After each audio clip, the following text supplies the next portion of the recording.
Hello, hello, hello, welcome. Oh, wait, I did not plug in my headphones. 1 second, let me make sure that those are in. Okay, great. All right, hi everyone. Happy Friday. Hope you all are doing well and you are safe. I know that, I feel like it's West Coast, I feel like, unless you're in Los Angeles, I guess, it's been pretty nice. Like, haven't had any major heat waves in a minute. Haven't had any major wildfires yet. If you're on the East Coast, if you're in the Midwest, I am scared for you. There's apparently y'all are dealing with crazy wildfire smoke. There's the actual wildfires themselves. There was just a giant heat wave. I'm so sorry. Hopefully you are doing well and you are staying safe and all of that good stuff. But it is time for another one of our Friday night live streams.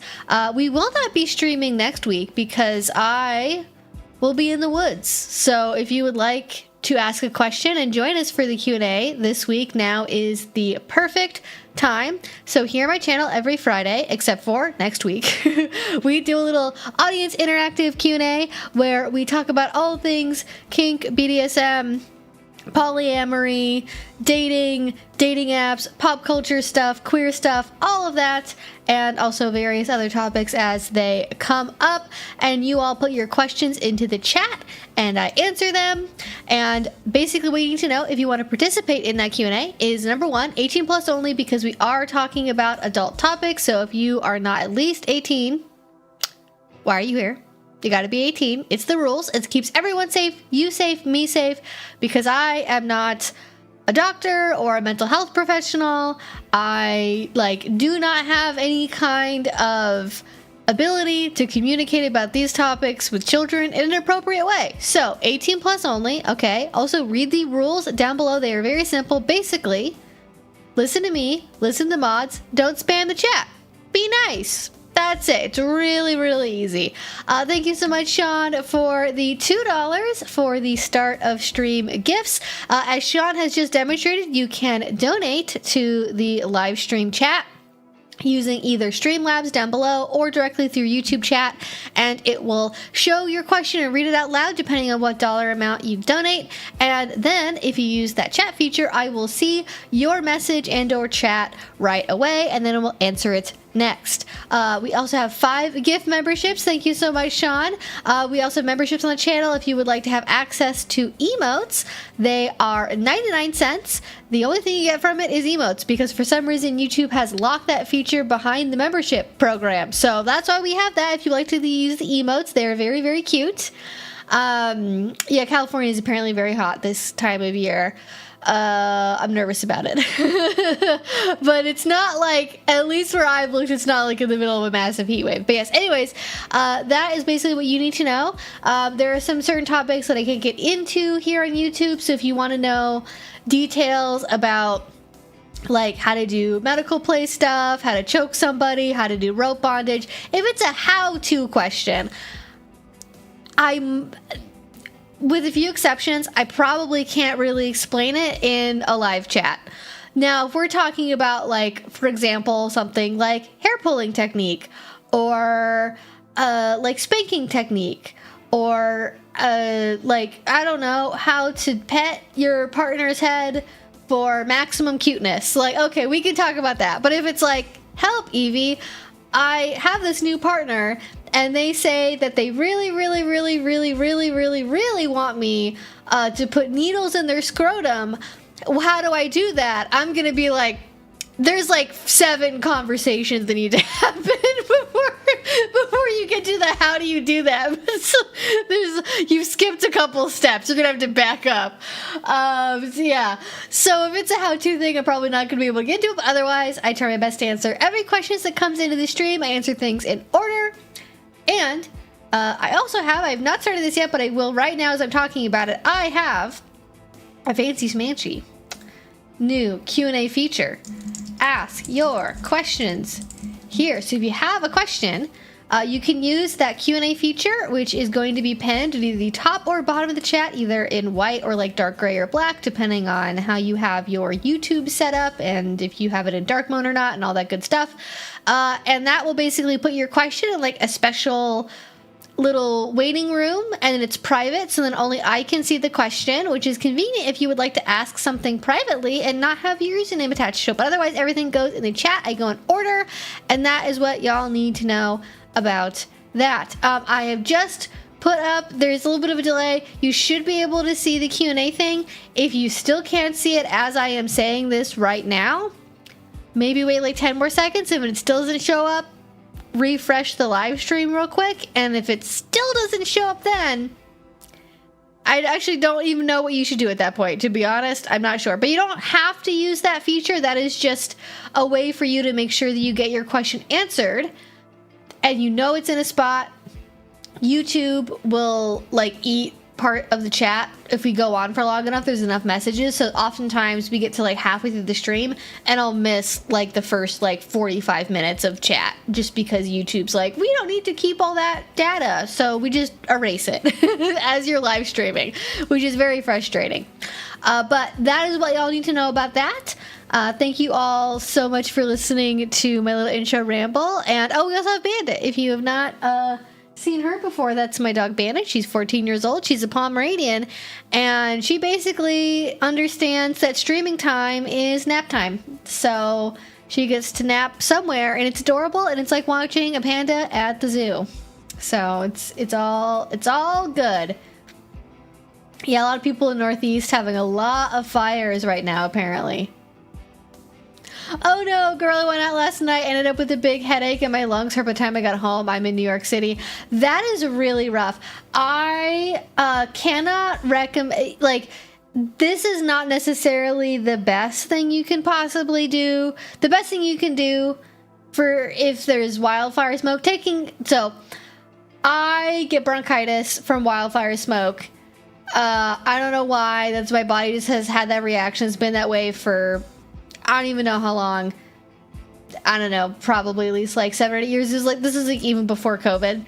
And I found that like the things that help me get through wildfire season and not have a coughing fit, bronchitis flare up for like 2 weeks at a time at least is keep your windows and doors closed as much as possible.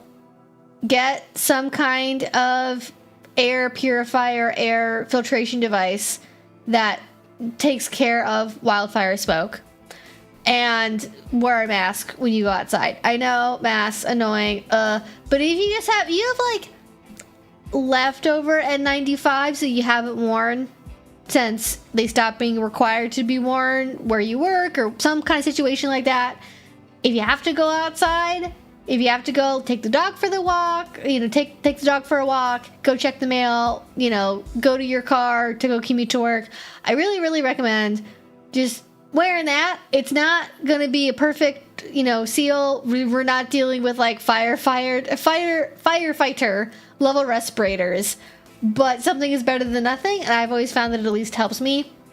But it is really rough. And there's only so much you can do about it, especially if you like live with a bunch of roommates and like the doors are constantly opening and windows are open because it gets hot outside and hot inside, and you're trying to get some kind of airflow. It's rough. It's really, really rough. But yeah, wildfire smoke is bad. Actually, I did see there was a little like Sesame Street PSA on Twitter of like how to deal with wildfire smoke that actually was like really cute, and it was like basically explaining to kids like why you can't go outside all the time and why it's good to stay indoors, or if you do have to go outside, like why it's a smart idea to wear a mask. And I thought it was like really sweet. So, listen to Sesame Street, I guess. Oh no, this was with a mask, good old asthma. Oh yeah, if you have asthma, that's really rough. Yeah, definitely just stay inside and keep the air purifier just like right next to you, just like right there. Get that good clean airflow as best you can. That's really rough. I'm from Germany, finally made it to the live stream for the first time. Hello everyone, and thank you so much for your content, Evie. It was really helpful for me in the last years. You're so welcome. I am glad that you could join the live stream. Thank you. We love our international viewers. We have, I think, a disproportionate size of our audience that comes from Germany and Netherlands. I don't know why. I can't explain it. It's like if I look at my analytics for like population, like where your viewers are from, it's basically like US, Canada, Germany, UK, Australia, I think like maybe Mexico. I think Netherlands and Mexico are like pretty close, interestingly enough. And then like, you know, farther and farther. Eventually down there's like New Zealand is somewhere on there. So we get people from all over. It's really nice. Yeah, do not recommend lung complications. It's not a fun time.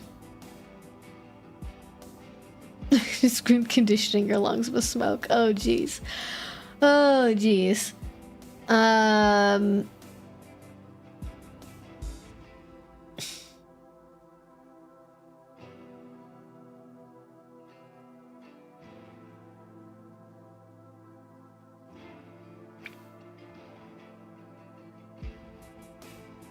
I do like outdoor kink, adds realism and spice. Yeah, I don't know. I just like getting out of the outdoor kink. Maybe not a good idea to do right now if you're dealing with a bunch of wildfire smoke. Now is not the time to be doing that. But I do like outdoor kink because it is a radical change from our dimly lit dungeons with our same playlist that the venue owner hasn't changed in at least 5 years.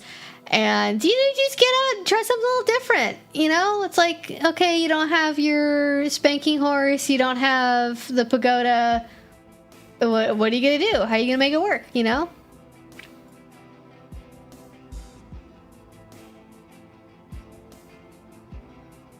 I wonder how bad it'll have to get before it really counts as the world is burning for some people. Same as how often do floods need to occur before it counts as underwater.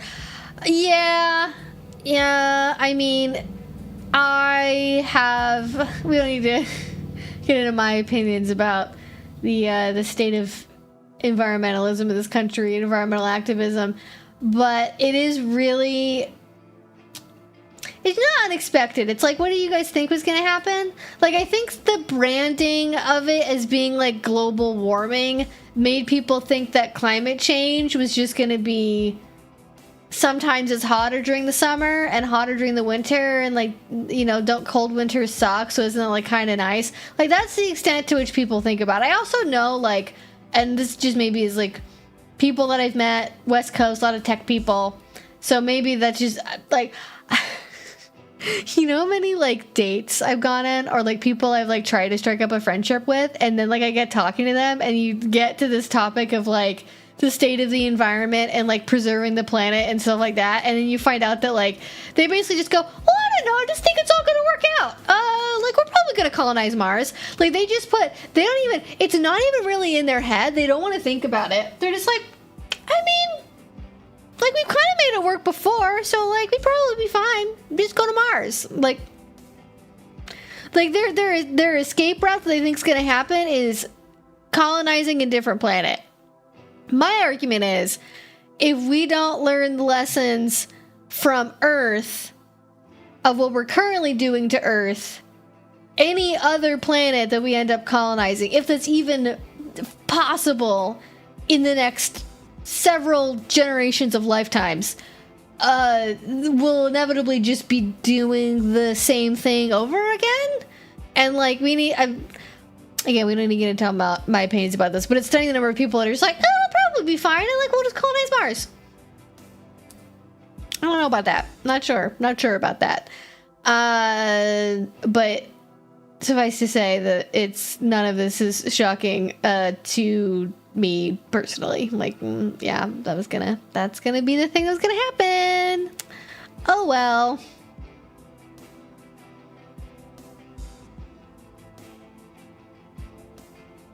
That's truly ostrich sticking their head in the same level of delusion. Well, see, this is what happens when you watch too much sci-fi, I think, honestly. It's like, if you don't get a robust education in the natural sciences, and then you watch a lot of sci-fi, you end up with a very fuck yeah science kind of attitude towards everything. And then especially if you also work as a programmer or like an engineer, computer engineer. I don't like calling them computer engineers. I'm sorry. You're a programmer. You're not an engineer. Again, we don't have to get into it. There's a certain subsect of people in that career field that just sort of think all problems are like computer problems. And if you can figure out computer stuff, you can figure out how to solve everything else. And so, you know, why wouldn't technology solve this? Why wouldn't going to Mars solve this? Why wouldn't science solve this? Like, you don't even know how to do science. You the last time you took a science class was like earth science when you were in 9th grade. Like, I'm not sure about that, buddy. But yeah, it's unfortunately a common thing, but it's annoying. And then I get into an argument about why that's dumb, or I just go, oh, okay, and then I silently note to myself, well, this isn't gonna work out, and then quietly end things shortly thereafter.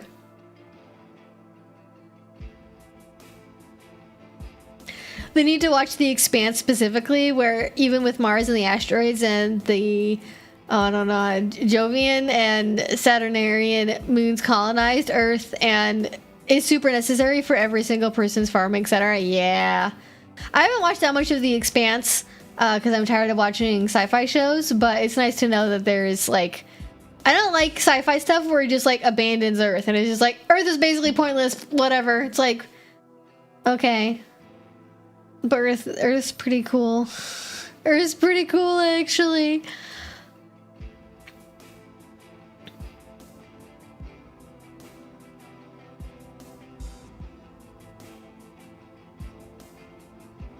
But yeah, it's unfortunate. Things will probably keep happening until we learn how to do better. Even though we already know what to do, it's a matter of implementing the things that need to be done. And that's the frustrating part.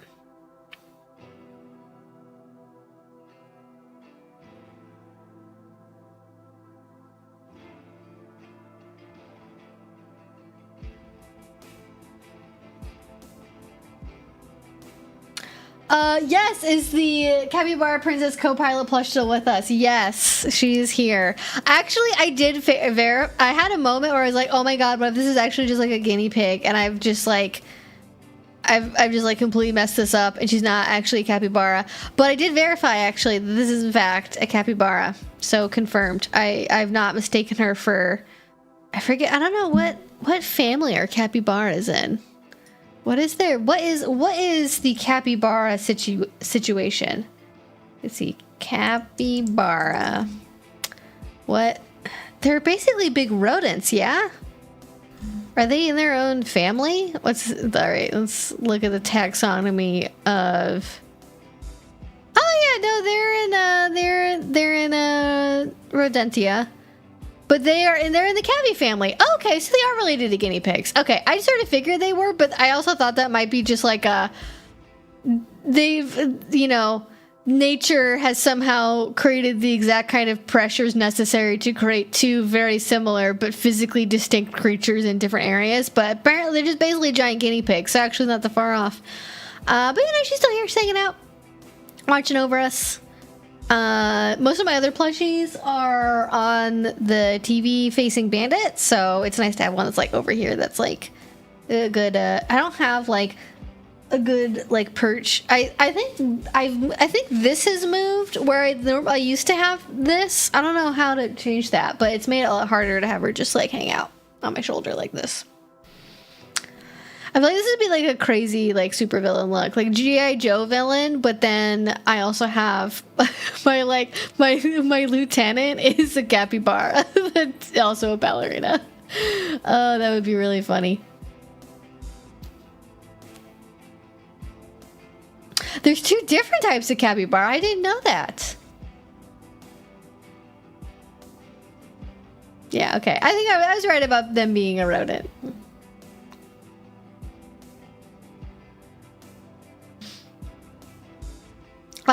Yes, thank you. I forgot what the term convergent evolution was for a sec. I need to like turn my degree back in.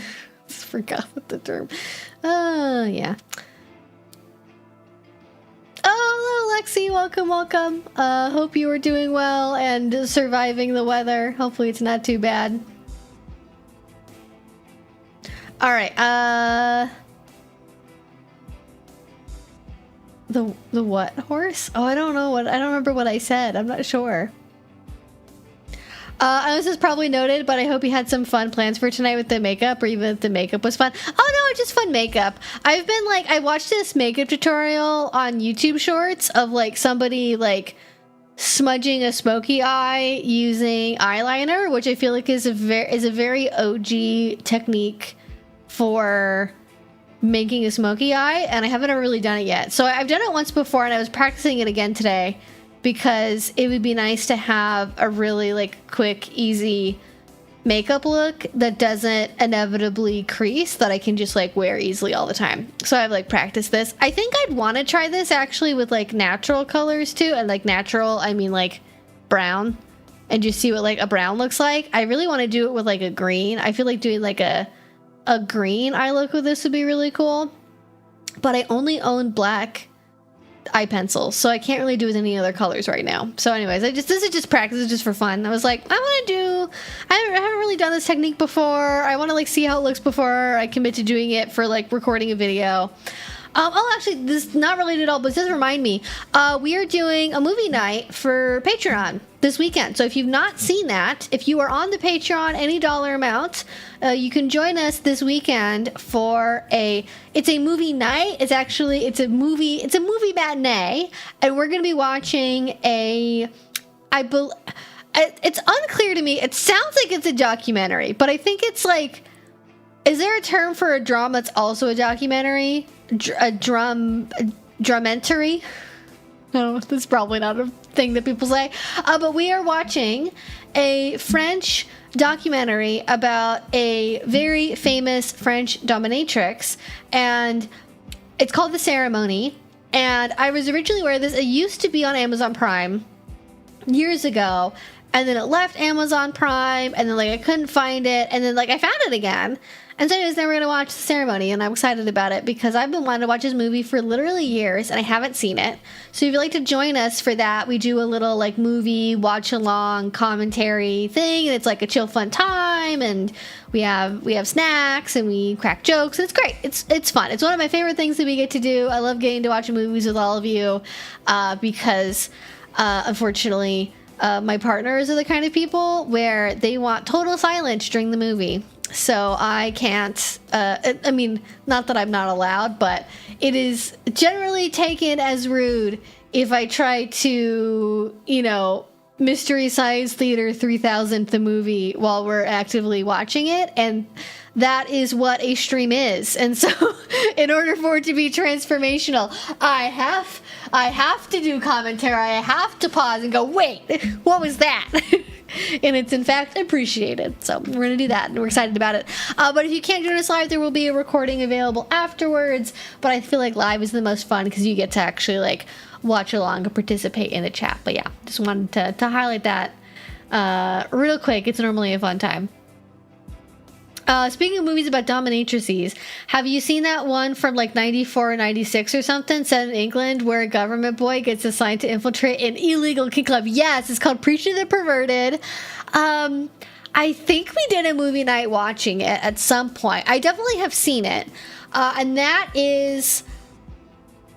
I really like the movie, but it's hard for me to recommend it when people ask me for like, what's a good representation of kink, because it's so fantastical that like I worry if I recommend it. It's not like completely out there, but it's fantastical enough to where I'm like, well, I don't want you to watch this and think that like what's good about it is that this is like an accurate representation of like what the BDSM scene is like, when in reality it's like there's like these nice like tender moments in it, and there's a lot of gimp suits. English people, gimp suits, I don't know, it's fun, but it's cute. It's a nice movie. I really like it. I should watch it again sometime, but yeah, I like it. Preaching the Perverted's a good movie. I don't know why the heck it's called that. I feel like the title doesn't really match the movie, but I'm not sure what else I would call it, so yeah.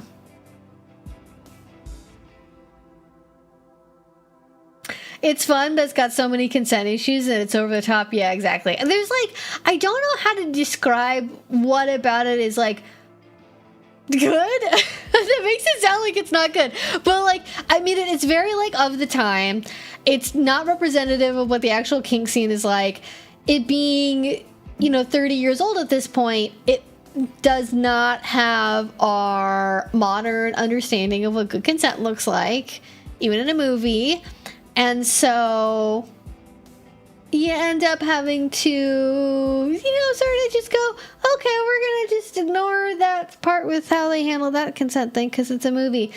But it is not as bad as the kind of over consent violations, the sort of thing that happens in like 50 Shades of Grey. Like, I definitely give older movies more of a pass because I'm like, I don't know. It was like they were filming this and it was like 1995. Like, regular people on the street did not have a robust understanding of sexual consent. Like, I don't even think that, like, I don't know, feminist literature had, like, particularly really deeply explored the idea of sexual consent beyond, like, oh, women, can't consent, other than sort of the rad femme version of that, which is like, women can't consent to sex with men because of the patriarchy, and so therefore the only, like, moral kind of sex is to have non-penetrative, gentle sex with, like, another woman, and that's it. And everything else is bad. So, like, no one was really thinking about this in a complicated way, so I give them more of a pass. Whereas, like, 50 Shades of Grey, the movies are older now, but, I mean, they came out, I think the first movie came out when I was still in college. I always get the book publication dates mixed up with the movie, because I think the books were coming out in, like, was it 2008 or 9 is probably when the first book got published as a book as opposed to a fan fiction. And I think the first movie came out in, like, 2011, I want to say. Oh, no, it was way later, 2015. Yeah, okay. I don't know why in my head I was thinking it was earlier, but yeah. No, actually, I would have been finishing up college when the first movie came out. So the first movie's now, like, over 10 years old. But 2015, I took consent classes on my college campus. Like, we were enthusiastic consent. Only yes means yes, no means no. Like, we were... Like, I think probably Joe Biden had said something on, like, national TV about the epidemic of sexual assault and sexual violence in the U.S. Like, I think that had already happened. So, like, we had a lot more understanding. So, she's great. Doesn't have any excuse. Because, like, okay, we knew better. A lot of us didn't like it. But we knew better that there were alternative ways of acting beyond just, like, sign this. I've gotten you drunk and I've cornered you. Sign this paperwork. I've stolen you away to a hotel room. Sign the paperwork. Here, initial. I'm a billionaire. It's like, there's a lot going on here. No, this is good. But yeah, I like it. There's something, I think the ending is sweet. I think that's probably what I like about it the most is, like, the way the movie ends. Because I'm not going to be specific, so not to spoil things. You haven't watched a lot of the BDSM movie classics. A lot of kink movies end on a kind of, like, sad note. Like, we're going back to, like, 9.5 weeks. That ends on kind of a sad note. What's the big movie? Eyes Wide Shut. That's kind of like I wouldn't even consider that a BDSM movie, but there's, like, kink elements in it, so people put it on their IMDb list of kink movies. Eyes Wide Shut, that ends on kind of a weird note. 2 out of the 3 50 Shades movies end on a weird note. Like, the most part I think, like, the Netflix TV show Bonding ends on, like, a, this really tragic thing is happening. Like, it's actually relatively rare for there to be a genuine, like, happy ending in a kink movie. Like, there's some newer ones that have come out where the ending is happier, like Love and Leashes has a relatively happy ending. Duke of Burgundy does not. Duke of Burgundy has a weird ending, which is kind of cool, but also it's not unambiguously, like, a happy romantic ending. What other movie was thinking? Oh, Secretary actually has a happy ending. But it's, not as high of a percentage as you might want there to be. So I kind of like that. I think when I first watched it, I had just watched a string of movies where, like, the endings are really weird or, like, had, like, a weird vibe to them, and I was like, I don't know, why do we keep why do we keep having these movies where the ending is like, and then the submissive discovers that they don't really need to be a sub, and they go forth with the lessons they've learned into the rest of their life. It's like, you know, you can't just keep doing kink. It doesn't have to be like a, I did this as part of my spiritual journey, like eat, pray, love type bullshit. It can also just be part of your life.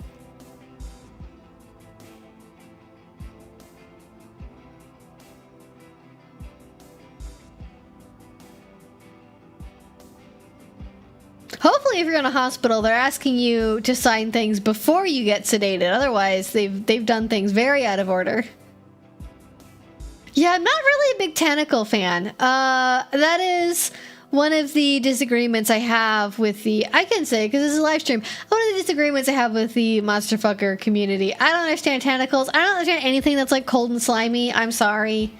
I don't like the idea of that touching me in any way is not.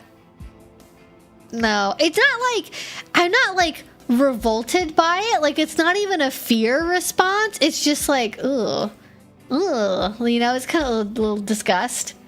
Yeah, I wish bonding wasn't canceled. I know it's not good representation for BDSM, but I still enjoyed it for what it was. I think if they would have gotten, first of all, this is like very Netflix of them to do. Like, does any show get, like, good shows get no time, things that really needed a tighter season schedule, and like it used to be back in the day you had to have a plan for where you were taking your show, but now everything is so amorphous and variable that like you kind of have to end every season like it might be the last season, but then that doesn't really set you up well for having a longer running show, at least that has any kind of like plot that goes between the seasons. And I feel like if bonding had gotten another season and we could have seen them, you know, rising from the ashes or like building their own dungeon, like I think that would have been really cool. And I think that this, and I have a video where I reviewed the second season of bonding, and I do feel like the second season was a lot better in like most ways compared to the first season. I think there's still things where it really like falls flat still because of just the premise of the show.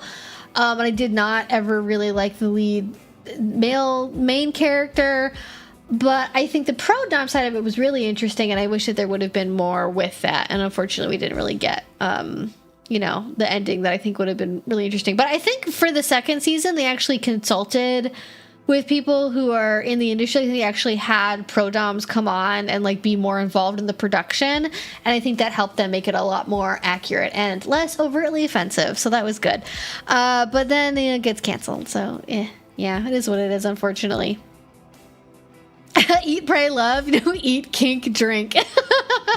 I would love it if somebody made an eat, pray, love knockoff called eat, kink, drink. That would be really funny. The drink part makes me think it might be a little wine mom, but maybe that's the demographic we need to be reaching. So, yeah.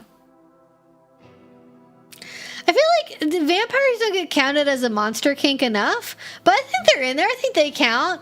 They're, you know, not the most inhuman monsters, but that's what is interesting about them is like a lot of the inhuman part of vampires is not their physical appearance, but like their inner nature. And I feel like that's interesting to play with that contrast if you're doing interesting vampire lore, like contrasting the outside with like the monstrous nature inside.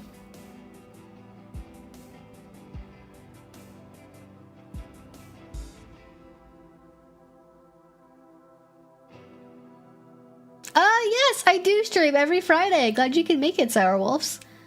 Okay, I'm scrolling through, looking for questions. I want to make sure I don't miss anything. We're talking about capybaras. Insatiable really suffered from its cancellation. What's Insatiable? Is that a kink? Is that a kink thing? I don't know if I've heard of that before. I'm assuming it's a Netflix thing. I don't know if this counts as a monster, but I have a thing for dragons. Yes, dragons do count as a monster thing. It's not like monsters aren't just like tentacle creatures or I don't know, like traps or slimes or I'm just thinking of D&D. I'm just thinking of D&D monsters, beholders. Like, you just, it's like dragons are in there.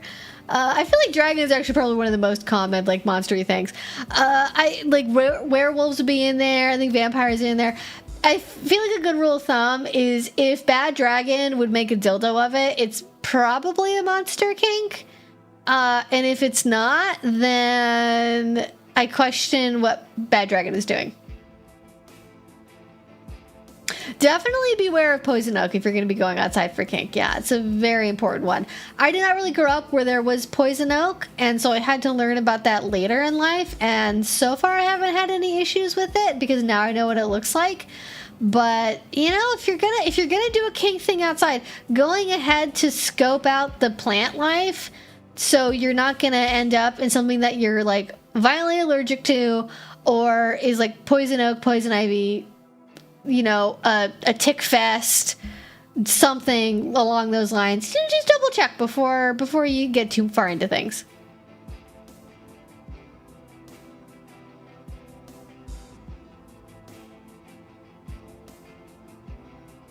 Triple kink. Usually not that kind of monster, although that would be sort of funny, like doing a scene where you're getting drowned by tribbles, like you fill up a kiddie pool and then you like cover a bunch of kiddie pool balls in like a faux fur outer cover, and then you pretend that you're getting drowned by tribbles. I think that could be funny. Probably not a monster kink thing though. I think that's just is that camp? I don't really know what it means for something to be camp, but in my head that feels campy because original series Star Trek is just kind of campy. There's a lot of goblin enslaves human and turns them into a pony stuff going on. I have not seen that, but I believe you. Is that monster fucking? I think so. I feel like goblins fall under the monster framework. Like they are a class of monsters in D&D. So yeah, I'd say goblins count. I think goblins are up there. The real question is, are elves a monster kink? If goblins are a monster kink, are elves a monster kink? It's a real thinker. Because there's goblins, but then are orcs a monster kink? Are halflings a monster kink? We get to a point where it's just a fantasy race, and then it's like, well, it kind of isn't really like, it's not really a monster anymore. It's yeah. I know there's probably some test you can do, like some heuristic you can follow to be like, does this count as a monster or not? Is this a thing that I can do something with? I think I've run into it before. I don't remember what the name for it is. Is it the Harkness test? I feel like we just talked about this. I think it's the Harkness test. Does need a classic 70s painted backdrop to set the scene. I would love to go back to the time of 70s painted backdrops. I think that would be beautiful.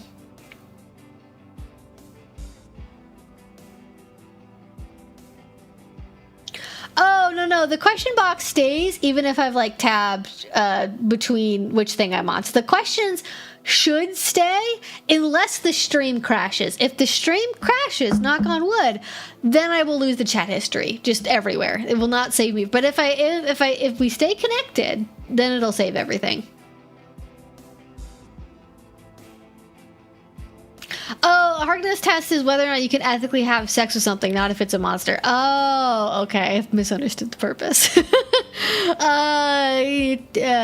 Lord of the Rings elves? No. Santa's elves? Maybe. Yeah, it depends on the... What if they're like elves in... Or like pixies? What if it's like a... I don't know. Is a centaur? Is that centaur a monster? These are questions that probably somebody on a forum had a really robust debate about in like 2002. If you're good at looking at old forum websites, I think you can probably dig up an argument that somebody made about 25 years ago about whether or not the Keebler elves are a monster kink thing. Somebody on Furfinity or whatever has been arguing about that.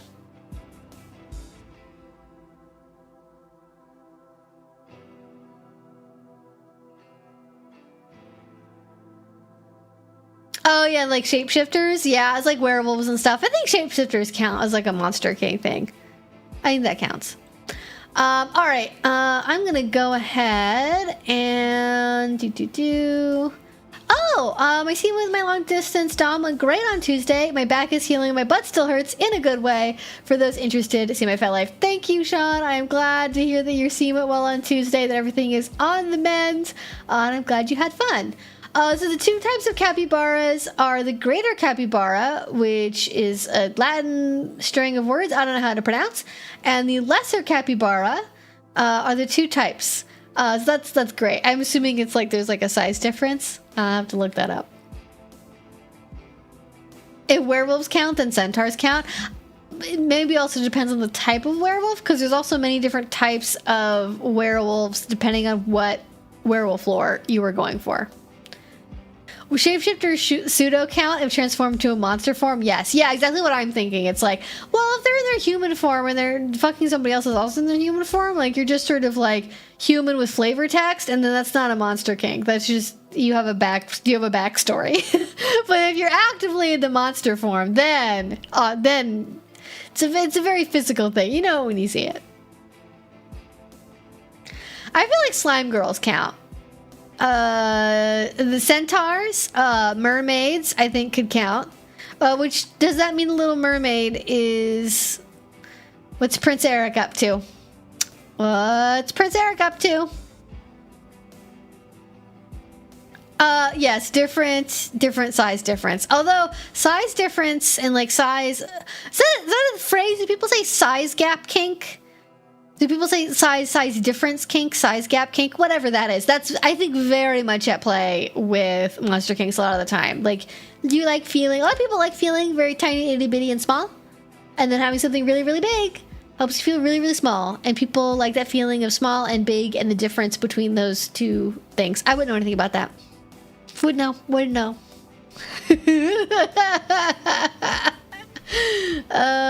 Yeah. Vulcans are just space elves? True. Are aliens monsters? Would Spock be monster? Complicated answer. Technically, most of the time, no. But yes, during Ponfar. So there's a very narrow window where I think Vulcans would count as a monster for the purposes of monster kink. It has to be during Ponfar. Actually, probably Star Trek / fiction writers.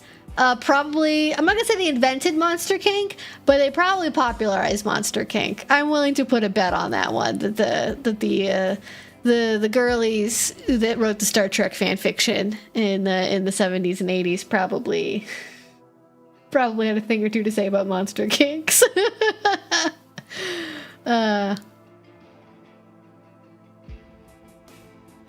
Vulcans are space elves and Klingons are space dwarves, drinking and fighting and long hair with beards. You know, I've never thought about it that way before, but now that you've said it, I don't think I can unsee it. I think that's very true. You know what? I'll actually take that argument. Okay, good. I'm glad I didn't have to explain that. If you don't know what Ponfar is, you don't know what I'm talking about because you don't know anything about Star Trek. You're going to have a fun time going down that Google rabbit hole tonight. Just look up Spock Ponfar fan fiction. You'll have a fun time. It'll be good. It's historic research for the fan fiction community. Yeah.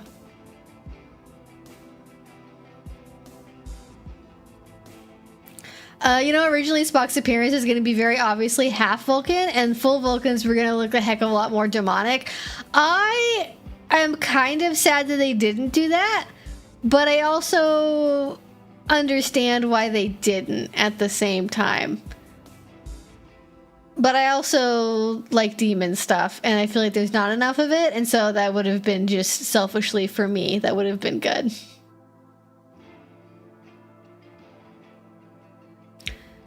Angels would be interesting. I feel like angels, you get into like angel and demons, people don't normally think about that as like a monster kink thing so much as like a religious, like that gets usually, for a lot of people, it gets more into like the religious overtones versus like the monster part. But I feel like they are very closely related. Can we trace Omegaverse to Ponfar? Someone has to have written an essay on it. I don't know for sure. I feel like, speaking of convergent evolution, or I feel like that might be a situation of like, what do women, largely straight women, think is really hot? And then in the 70s, they invented Ponfar fan fiction about Spock and Kirk.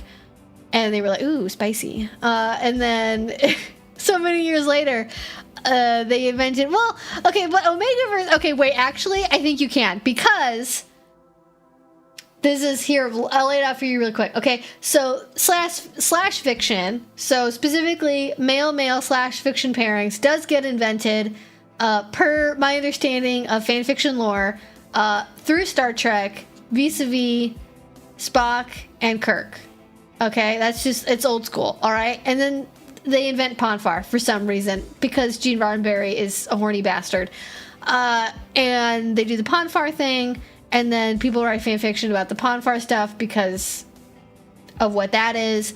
And slash fiction continues in a time-honored tradition. And originally, Omegaverse, I think, came out of, and I want to say Lindsay Ellis talks about this in her video on Omegaverse, but I also definitely remember seeing this in kind of adjacent to like Super Hulock stuff, because I was adjacent to that part of Tumblr, like even before I did like kink stuff, like when I was like a freshman in college, I saw that on my Tumblr dashboard.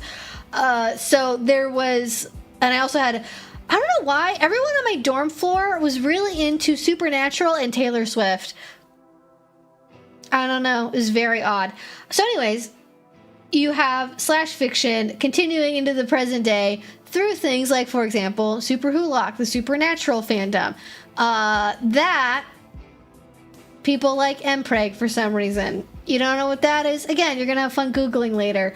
People like that, I think somehow people create this specific type of world building that's called Omegaverse for their slash pairings for Super Hulock and Supernatural fanfiction stuff.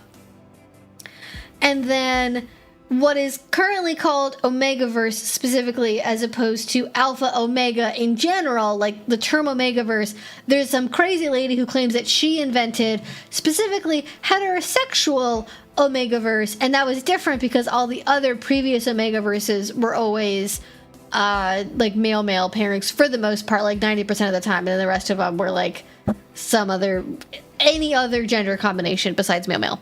So technically, I think you can put those, they're not directly connected, but they're kind of, like, I don't think Omegaverse people looked at Ponfar and were like, ooh, this is an idea, so let's do this. But I think the general lineage of slash fiction in general, like that DNA, it's just like a sleeper cell, it's carried along. And, you know, we keep, as a species, I feel like every generation sort of feels like they invented sex for the first time and like invented like what's taboo and like what's hot. And then you read like James Joyce's letters to his wife and you're like, oh no, we've been in the same shit for like fucking forever. Like there's nothing new under the sun. Things have been around for fucking forever. Not everything is what I would specifically call BDSM, but certainly alternative sexuality practices and interests have been part of humanity for a very, very, very, very, very, very long time in various shapes and different ways of doing it. And that is certainly no exception. So it is not impossible for me to believe that one generation of horny fanfiction writers invented things based on something they saw on a TV show they liked, and then a separate but related group of different horny women of a different generation wanted kind of the same idea until they invented it. And they were like, yeah, let's do that. And I want to say Rowan Ellis has a pretty good video also talking about Omegaverse and like slash fiction and that kind of thing. So if you haven't seen either Lindsay Ellis's, or actually they have, that's weird. Lindsay Ellis, it's Rowan Ellis, isn't it? I'm not making that up. I'm not just like combining two YouTubers' names together. Because if I'm going to recommend a YouTube channel, I want to like make sure I'm recommending the right name. It's Rowan Ellis, isn't it? Oh, that's weird. It is Rowan Ellis. Okay. So you haven't seen, Rowan Ellis has a great channel. You should check him out. And they have a video that I think is vaguely talking about what I just talked about that I watched a long time ago. And Harry Potter, probably Harry Potter fanfiction, which is still going strong. The Harry Potter fanfiction community has just basically like single-handedly kept multiple fanfiction websites alive. It is amazing the volume of fanfiction and fan works that Harry Potter specifically produces. It is unbelievable.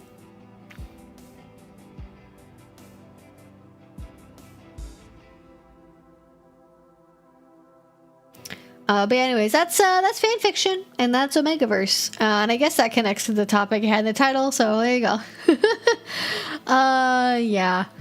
Okay, good question though. Good question. All right, let's move on here.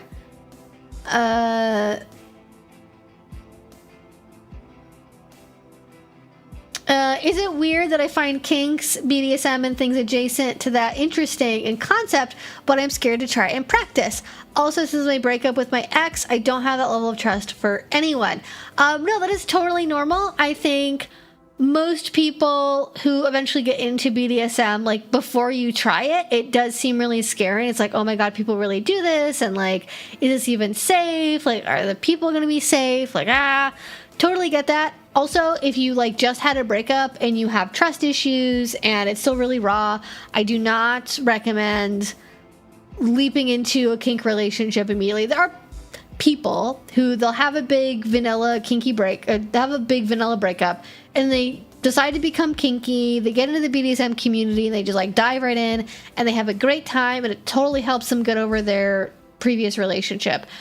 I'm not saying that that will happen for you or that you should do that, but there are definitely people who cope with breakups by just like leaping into relationships immediately afterwards. But no, it's not weird at all to find those things interesting, but then scary. I think it's probably good if you find it a little bit scary, because that means you're going to take your time, like learning about stuff, practicing, making sure you're picking the right partner, as opposed to just going like, this sounds awesome, and then just like leaping right into it, and then, you know, having the issues that kind of thing can result in.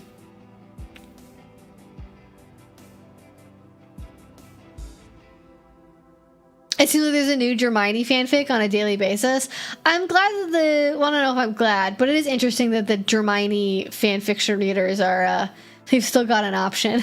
They've still got something they can go back to. It's so interesting that people have held on to that for so long. But I've never been that into a fandom before, so I can't really relate necessarily. I've been into fandoms before, but I've never had anything that's been that long running in my life, not by a long shot. Like, the longest I'm usually in a fandom for is, like, maybe, especially if I'm, like, actively in a fandom, like, maybe 2 years, like, tops. And then it's just like, okay, well, I'm moving on to a different thing now. Something else is going on, and that's it.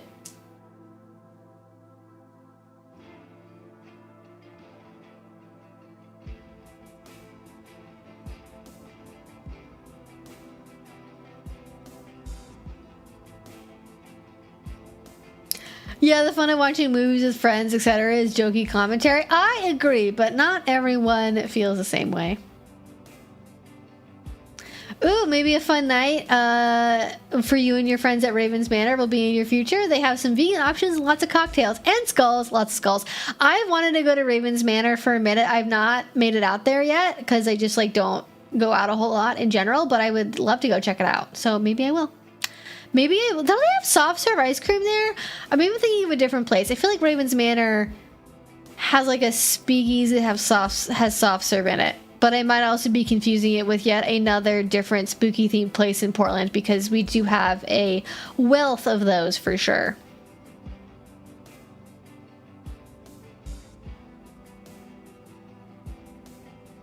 Harry Potter somehow creating 4.5 different cults. Oh yeah, the Rationalism, the Zezians, the International House of Prayer, Dated, and Snape Wives. Oh my god, I forgot about Snape Wives. Oh wow, that takes me back. And also funds J.K. Rowling's anti-trans genocide. I feel like I'll say it. I think that the only valid form of modern Harry Potter fan fiction is one where you gender swap and or trans the characters. I feel like if you do that, that's fine. You can keep doing it. But if you're just keeping them as they currently are, there's no gender swap, there's no transness happening, what are you even doing? What are you doing? If I do decide to date again, I'll absolutely be very, very picky about my next partner. I refuse to settle for less than I deserve ever again. Yes, I think that is a very good mentality. A book, let me see. I like recommending books to people. Okay, I'll recommend, I have 2 books for you. Okay, so book number 1. I've recommended this one for a while, but it's a pretty short book. As you can see, it's not that long. It's like, I think under 300 pages. Yeah, it's like not even, the actual book itself is like 200 pages-ish. So it's a quick read.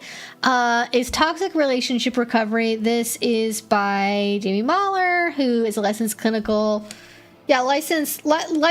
health counselor, not a licensed clinical social worker. My apologies. But Jamie Mahler, and I like this book because I think a lot of books that deal with like relationship trauma, the whole book is just about like understanding the trauma. Why is it traumatic? Like it's kind of stays stuck in that phase. What I like about this book is like the first half of it is like understanding why toxic relationships are bad. And specifically it is like toxic relationships. It's not just like abusive relationships. It's not just like, very high levels of concentrated like coercive control. Like this is like, okay, you had people in your life that didn't treat you very well, and there's like patterns to that. Like let's investigate, let's talk about it. And then the second half of the book is like actually like growing beyond maybe if you had a pattern of dating a certain kind of a person, or like this is like what I was looking for. It's like learning how to like set boundaries. The last chapter of the book is, maybe this is the second to last chapter, but one of the last chapters of the book is about setting up your new standard for like what you want to see in relationships, like what you will accept going forward in new relationships, like teaching you how to like trust yourself again, teaching you how to like be connected with your body, creating a vision of what you want from your future relationships that goes beyond like what you previously experienced. So I think if you're like getting to the point where you want to transition into possibly dating again, like understanding your past relationship experiences, this one is really good for that. Again, because it's not just like stuck in the like, this is what trauma is. Like it goes, especially for how short it is, I feel like this is a good one. And then the other book I'll recommend that's like more specific to kink stuff, but also is like good, I think, if you want to get into potentially exploring your fantasy landscape and having relationships with a higher level of compatibility, whether they're kinky or vanilla, is Your Brain on Sex. This is by Stanley Siegel. I literally just got this and finished reading it like a couple weeks ago. And the main premise of this book is that, and I don't agree with this fully, but I think it's one explanation, is like, okay, a lot of our kinks and our turn-ons connect to emotional wounds and attachment wounds that we have in childhood, whether that's like, we experienced bullying, or we were, had perfectionistic parents, or really like judgmental parents, or our parents had like never supervised us and we had like no oversight as children, like whatever sort of things you're dealing with there. Those things can influence what we desire from our adult romantic and sexual relationships. And that's like, I think that's like part of the equation, but it's not the only thing. But this should tell you like that's part of this book. But the part of it that I find a lot more useful is not that, but like specifically talking about, again, sort of like the other book, like the sort of like second half of the book versus the first half of the book.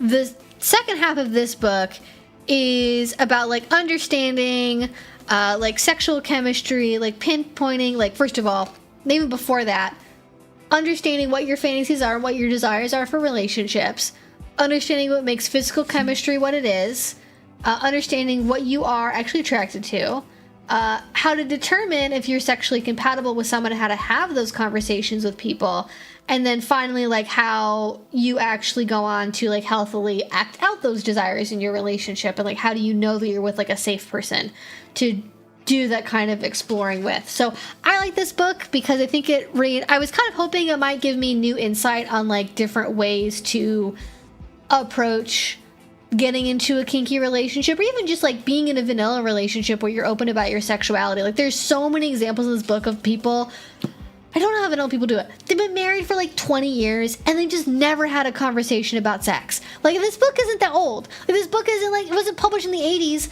Like, this is like modern people, modern age people that are in their like 30s and 40s who've been married for like 10 plus years that have never talked about sex at all, and they're miserable, and they're like, why is my sex life miserable? And they don't know what they want. They don't have any introspection on like their fantasies and what they really want. And so don't be those people. I think most of us here probably aren't that way, but like having that opportunity to consciously reflect on what your desires are, what you're looking for, what your patterns are, how to determine compatibility. I think that's all really great. But I was hoping for maybe a different approach that goes kind of beyond my traditional advice for like finding partners, which is like, I think it's a really good idea to be blunt and very upfront about what you're looking for. And this book, unfortunately for all of you, reinforces that as being a good idea. I think they talk about it in a little bit of a different way than I do. And, you know, they emphasize the same things of like, you know, bringing it up early is like usually better. Establishing a pattern of open communication early on sets the rest of the relationship up for success. Reinforcing that, you know, these things are important to our relationships. And so, especially when we are adults and we do have the opportunity to take time with who we're potentially pursuing a relationship with, it's a good idea to make sure you're really compatible first versus potentially wasting years on a monogamous relationship that's not going to work out. So using this as a filter for relationships to make sure you're going to have the kind of emotional, romantic, or sexual relationships that you're really looking for is important. But what it ultimately boils down to is find an appropriate time to naturally weave in questions about sex into the conversation that you're having.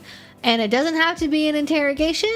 It doesn't have to be like a big confession monologue. It can just be like I think one of the examples they give in the book is somebody's going on, I think, like a third or a fourth date with somebody that they're really into, and they go out to dinner, and then they take a walk around Central Park because the author of this book is from New York, and so there's a lot of very New York things in this book.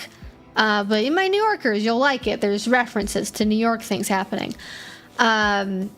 I did not see the Tuesday scene update, but I will in a moment, Sean. Thank you. But yeah, the example that they give is essentially like they go for a walk in the park.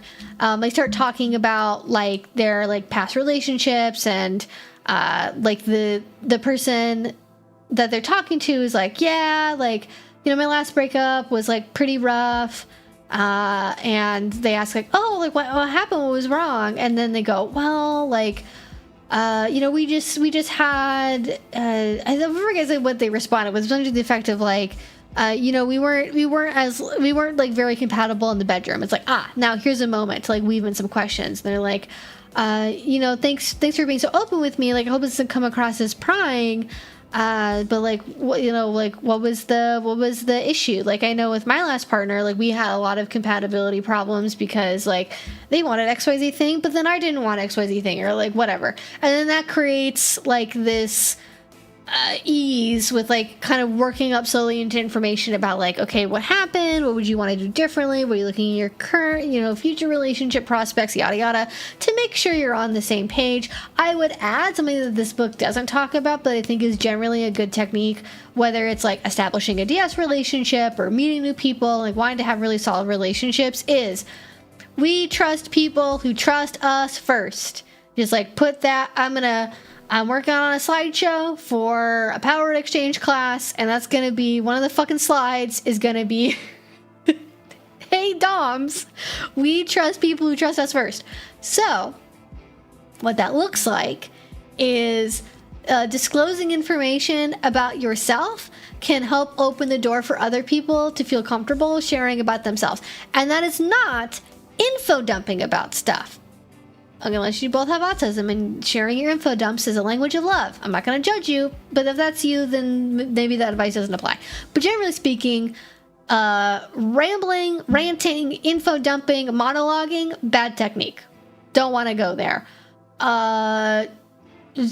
Speaking ad nauseum about your ex, like I think most of us have been on dates. I've been on dates where the whole time the person talks about their ex, and they talk about like, oh, they were this thing went wrong, this was wrong, this is really mean, and it's like you can tell they're not over it, like they're processing their past relationship with you. That's not good. Don't do that. But if you can have like a moment where it seems natural to like bring up something about your like past relationship or a thing that you want, that can get the wheels turning into the other person feeling brave to also share back, and you just have like a little back and forth conversations. But gives lots of ideas for like questions you can ask for determining compatibility, and questions that you can reflect on in yourself to like figure out what it is that you really want. Because I think what is the fucking phrase, like a life unexamined is something I don't know, but I like having introspective questions. Maybe because of my job, I get to spend a lot of time thinking about this sort of thing. But if you haven't yet, I think getting to picture some things that your ideal relationship could look like and could include is fantastic. Anyways, that's a recommendation for your brain on sex. I feel like I've done videos recently on like how to talk to your partner about kink. So I don't really know if I want to like revisit that as like a topic over again, specifically with like this book in mind, but I'll think about it. Maybe if people want to see that video, if they want to see like maybe a different angle on that same kind of thing. Anyways, recommend it. It's Your Brain on Sex by Stanley Siegel, and there you go. So my partners have done that processing thing, but it's after we were already together, and they realized one of their other relationships, romantic or parental, was abusive by comparison. Oh, yeah. I think it's one thing if it's like you've been in a relationship for a while and you're just with this new person, you're like, oh my God, this is like so much better than my old relationship was, or like this ex that I had, and like it's like more coming from a place of gratitude of realizing that you've like, I've done a better job picking a better person this time. Where if it's like I've been on like first dates where the person's like, if I'm trying to like engage them in a conversation about like, okay, what are your hobbies, like especially as like a polyamorous person, you do spend I think more time openly talking about relationships than a monogamous person would, even early on in the dating process, because it's like, hey, like we're poly, what does your dating landscape look like, what kind of partnerships you currently have going on, like what are you available for, what are you looking for. And so the thing that naturally opens the door a little bit more to talking more about like recent breakups, recent exes, than maybe in monogamy, where I feel like for the most part the vibe is you want to try and ignore the fact you have exes at all and just like bring them up as little as possible. That might not be true, but that's my perspective on it. Okay, 1 second. I'm gonna go grab some water because I realized I did not bring my water bottle out of the fridge, so I'm gonna grab that, and then we'll get into some more questions.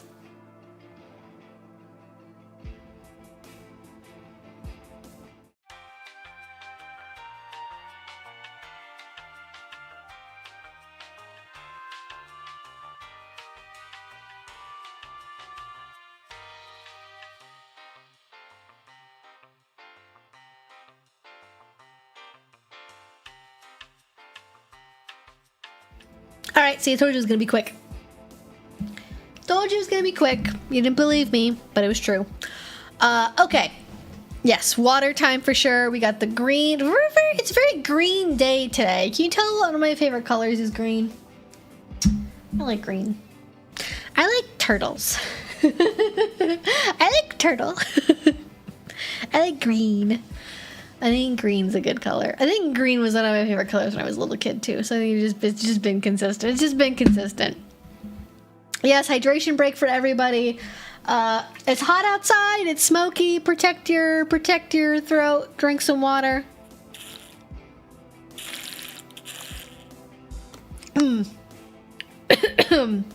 Excuse me. Ooh, I got like a little bit of powder from, I don't even know what that was. It didn't fully dissolve. Oh God. Oh.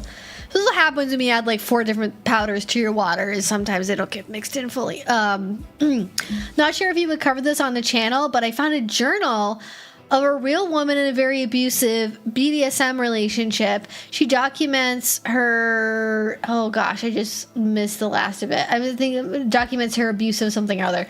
I guess the answer to that is it depends. Like, I feel like that kind of thing I might cover. Like, I could see that being something where you read it and you examine it from the lens of, let's look at the red flag examples of these are warning signs for abuse happening, and how you can identify that maybe happening in your own relationships or in a friend relationship, and what do you do with that information.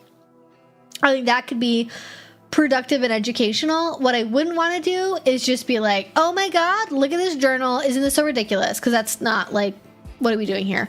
I am curious though, if you want to put some more information in the chat about what this journal is. I'm curious, is this like a published thing? Is this like a blog? Is this on FetLife? Like, where is this coming from? I'm very curious.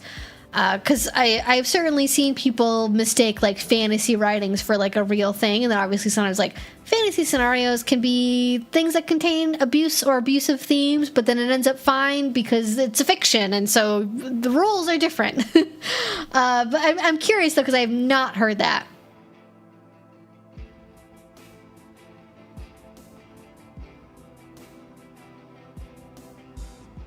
Went to another munch today, kind of early in my journey, and the yearning is hitting hard. Oh yeah, the sub frenzy, the yearning. Yeah, it's a tough one, but it's like, it's, I don't know.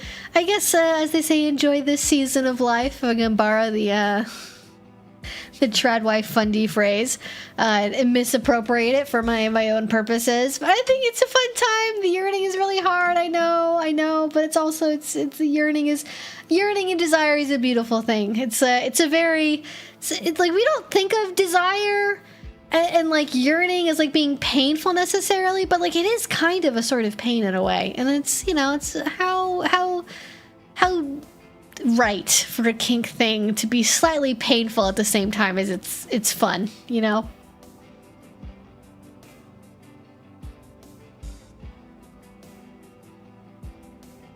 We do all need a turtle break in life. Unfortunately, I don't say this in a, like, unfortunately, like, turtles should live less time, but unfortunately, turtles are a very serious lifelong commitment, and they do need specialized care, and they do get very large. So I recommend not buying a turtle and instead looking at videos of turtles on the internet, and that's, like, basically as good.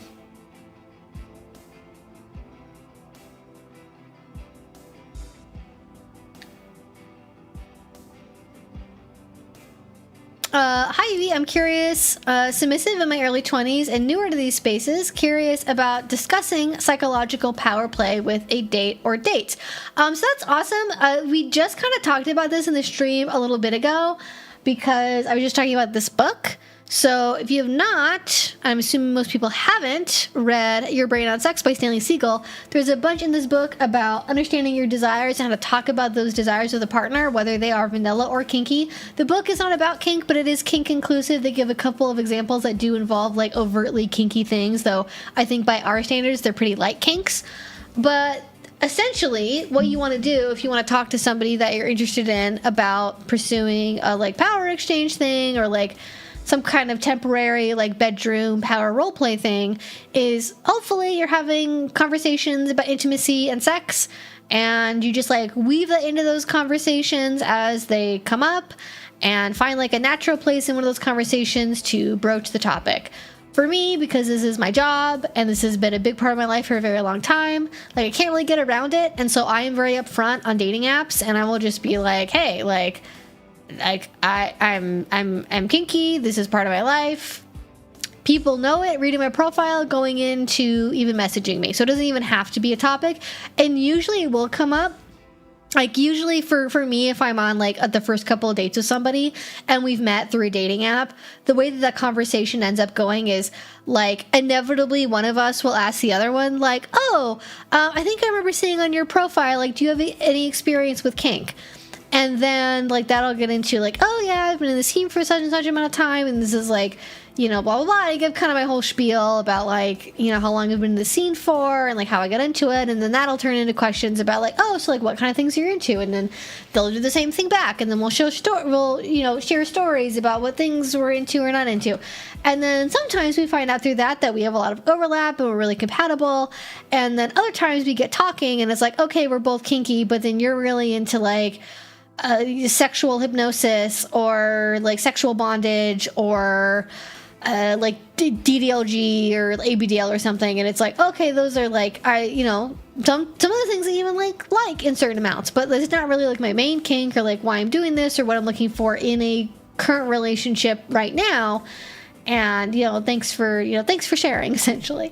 I don't say that. I don't say, oh, well, thanks for sharing, but no dice. But I'll use that information to decide if we're, like, compatible enough to move forward. But I've also been in the scene for a long time. I have the protection of, you know, for as much good as that's sometimes done me, I have, you know, sort of the protection of being, like, a known figure in the community, of being able to access public spaces, and having a developed sense of intuition of, like, can I trust this person, what they tell me about their experience level, what their desires are, what they want with me specifically, or are they just, like, bullshitting me? And if you're new, then that's a lot harder. I do recommend generally meeting people if you are interested in kink, meeting people at kink events. I genuinely feel like kink events are, not all of them are the same, but are probably one of the best places as a hobby group to meet partners as an adult. Outside of that, because everyone's like, oh my god, the apps suck, the apps are terrible, I hate dating apps, I want to throw my phone out the window. Like, okay, we all get it, dating apps fucking suck. I think we all agree at some point, even if we have a relatively, like, successful career on dating apps, most of us get to the point where we're just like, I wish I could just fucking toss this thing in the Hudson River, like, goodbye. We just want to get rid of it. But if you want to avoid dating apps, and I think avoid a lot of the pitfalls that go with dating apps, whether it's, like, being catfished or people misrepresenting themselves or, you know, not getting a read on somebody's energy before you meet them, meeting people in person at kink events, like Munches, there are specific mixer events and speed dating events that people will put on, and they are very popular. Every single speed dating event, I've done, like, one like speed dating event, but it wasn't, like, for romantic dating. It was for pickup play for a party that I was going to. But I know lots of people that have, like, they are so popular that there is, like, sign-up sheets in advance, line out the door, like, attendance caps are reached. Like, they are so popular. So if you live in an area where there are, like, speed dating events, that's a really good way to make sure you're meeting people who are in the community. Doesn't necessarily mean that they're trustworthy or safe, but if you are going to an in-person kinky speed dating event at a dungeon, you have to be, like, a certain level of kinky to, like, commit to doing that. Are there, you know, random manosphere people who might trickle in? Maybe, but they're probably going to stick out like a sore thumb because they don't know the vibe, they don't know the dress code, they don't know the lingo. They can kind of fudge it when they can put things through a chat bot, you know, in a dating app and feed you answers from their LLM, but they can't do that live at a speed dating event without a phone. So anyways, I guess this is my endorsement of kinky speed dating events somehow. As a thing I recommend.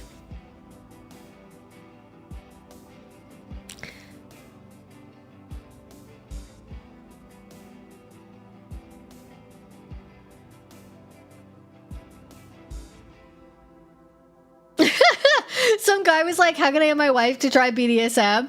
Like, I don't know, ask her. I know. This is what drives me fucking nuts about books like this. I have a couple of the books on my shelves are the same way. If I read a book that is about, I'm sorry, warning, put the red sirens up. I wish I had a stream deck button I could push for, like, a red alert, for rant incoming. I should actually do that unironically. That would actually be really funny. But, like, I don't, vanillas, you know, I love you. You're in my chat. We talk. some of you are very curious, kind, interesting people with fulfilling lives and relationships, but some of you come in this chat and just find my channel in the middle of fucking nowhere, or people who are just living their lives and end up in these fucking books. They don't know, they don't have any, there's nothing going on up there. There's no, and I get why, because socially, like, sex is this thing that we're not supposed to talk about, and it's, like, dirty and shameful. I'm not blaming people entirely for this, but, like, okay, it gets to a point where, like, you're in your mid-40s, you've been married for 20 years, how have you never talked about this, ever? But people, vanilla people, will just not fucking talk about sex at any stage. They just will. It does not matter. First date, getting married, 5-year anniversary, birthdays, they just languish. They just wallow in this woe is me fucking bullshit about, like, why is my sex life terrible? Why can't I do this? Why won't my wife suck my dick? Why blah blah blah? And it's like, have you talked about it? And they're like, no. And it's like, well, that's the solution, buddy. Like, what they want the books and the authors and me and their fucking therapist to say is, here's the click the pen. When you click the pen, your wife will become a dick sucking machine. That is what that's what they want. They want here's this one weird trick. They want the one weird trick that doctors hate, but for, like, making their wife a sex addict. But that, and understanding what that means. Everyone wants a sex addict until they actually date one. And then they go, my penis hurts, I can't keep up. And it's like, I said, I know women that put up numbers, people. I know women that put up a score. And every guy's like, oh yeah, I can take you on, little lady. And then it takes, like, 2 months. And they're like, well, I just thought we could go to dinner tonight. They don't understand. They don't get it. They don't understand what they're signing up for. But anyways, vanilla people, they just want the one weird trick to make my wife do the thing I want sexually, and it's like 9 times out of 10, it's the same fucking scenario. Go on Reddit, it's like every other fucking question is like, help, why do I have a dead bedroom? And it's like, they're like, they do the check box fucking shit. They're like, well, but, like, I also do the laundry sometimes, and, like, I pick up around the house, and it's like, sometimes what's wrong, and sometimes it is that, sometimes what's wrong in the relationship is the amount of physical labor that's going on is very unequal, especially with childcare, and there's children involved, and also other things that can happen hormonally with women after they have kids, and trauma from birth and all of that business. But they go, well, but, like, I cook the meals, I do dishes, and, like, why didn't blah, blah, blah. And it's like, they don't even see the amount of, like, emotional caretaking that happens. They don't see the amount of, like, there's a lack of emotional intimacy that feeds into the erotic. Like, there might be emotional intimacy in the way that there is emotional intimacy when you live with someone and you're building a life together, but and sometimes for some people, like, nesting together, building a home together, having a life together will naturally feed into this, like, erotic, like, it'll drip, like, okay, I feel like I've just come up with, like, the most brilliant fucking analogy of all time. Okay, so you know, you guys know how the water table works. I'm gonna use hydrology to this is the most asexual fucking thing I could have ever come up with. Do you want to, the water cycle, okay? In the planet, there's something called the water table, okay? So below the dirt, there's essentially, this is very simplified, a big pool of water, okay? And when you drill down and you drill a well, the water that you get from the well is from the water table, okay? And the water table can be at varying depths, okay? So if you're by the ocean, water table, very close to the surface. So the water table is like getting to your eros, getting to your wife's state of eros. This is the place where erotic, cool things happen, where people want to do things sexually and they feel turned on and they feel intimate and they how those nice fuzzy feelings, okay? Some people just naturally, depending on their own individual landscape, some people water table very close to the surface, very easy to get to, doesn't take that much work. Other people, water table, very deep down. Not even necessarily like it's not necessarily a low water table in the sense that it's, there's not very much water in it, but it's really deep down. So you gotta try really, really hard to get down there. It takes a lot of work. And like if something goes wrong, it's very easily able to have access cut off from, your erotic water table. I'm going to workshop how I talk about this, but it's going to be put into something. And like over time, like you withdraw water from that water table. The well is like the act of like having, let's say, non-reciprocal sexual activity, or like asking to have sex. Like there's a cost to that. You're withdrawing water from that.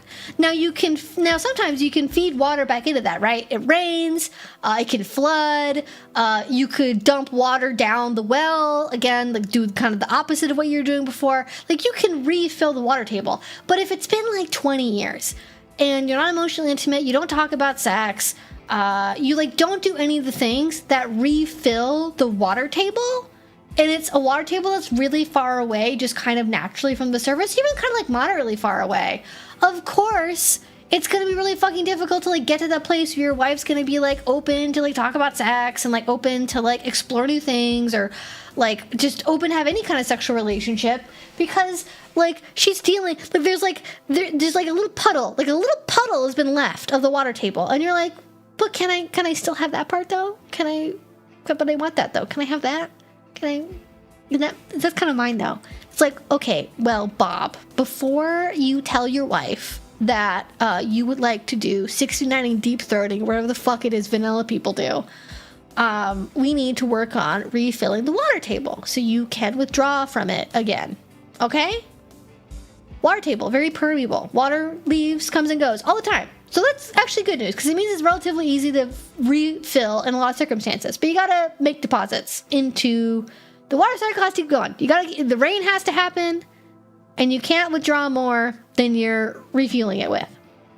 And then when the water table is full enough again, and you haven't created a drought, then you can withdraw and be like, hey, I have this cool idea. What if I blindfolded you? And then did this cool maneuver that I saw on the internet. Like, it's like you can have that conversation. Anyways, I don't even know how the fuck I got onto that. It's just, I want to workshop it. I feel like that's, I don't know, I just had a brain blast moment of like, there's lots of different ways you can get to the water table. And some people it's very easy to get to, other people it's very difficult. And it's, you gotta understand the landscape that you're dealing with.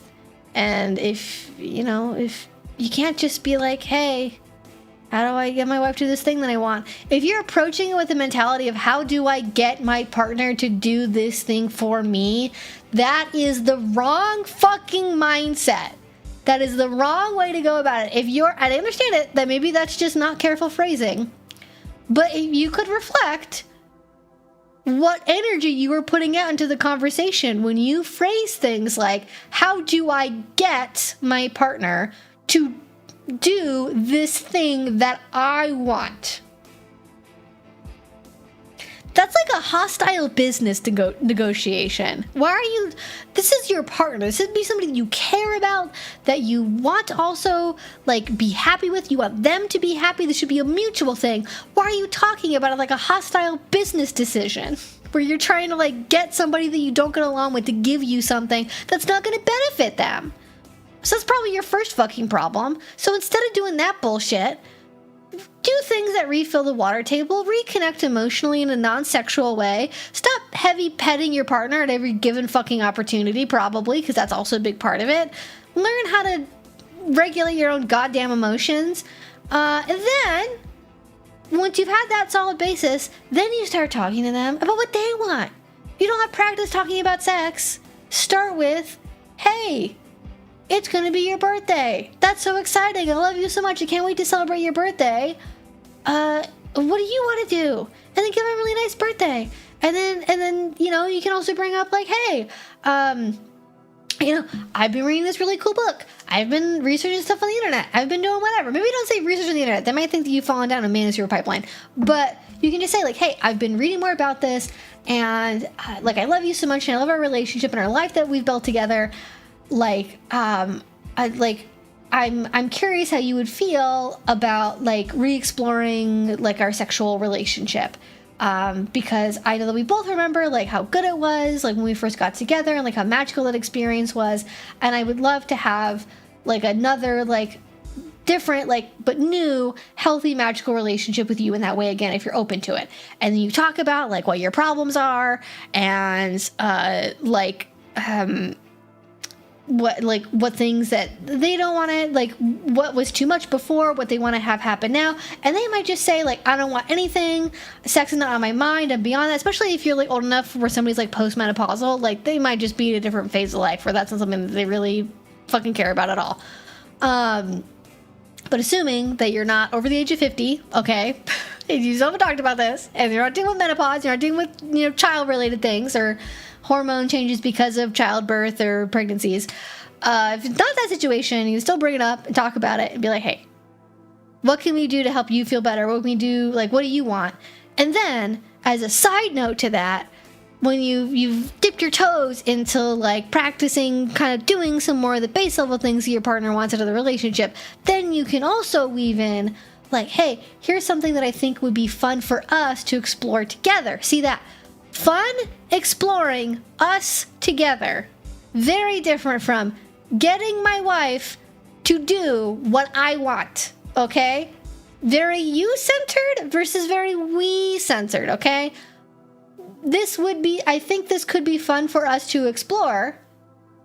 Have you ever thought about blankety blankety blank?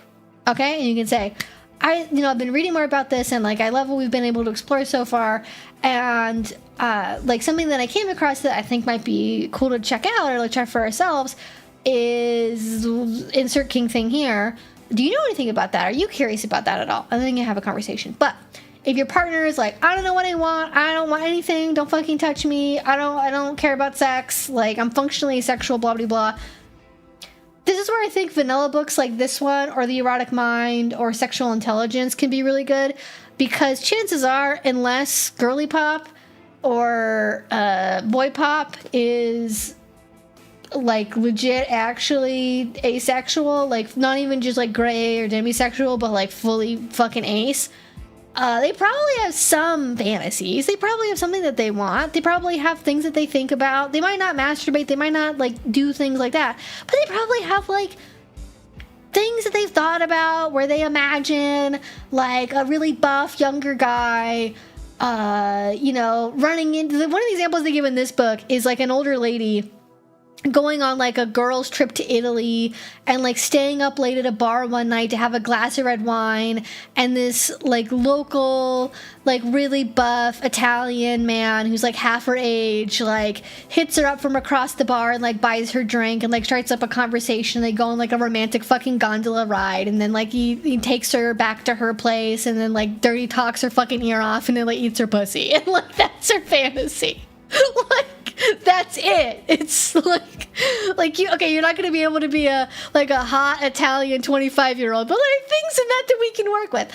So chances are they probably have some kind of fantasy, but they might not feel safe exploring it in themselves or telling you what it is, or they might not even recognize it as being a fantasy. They might just think like, oh yeah, everyone just has fantasy thoughts about hot Italian men giving them fucking blowjobs. Like everyone thinks about that.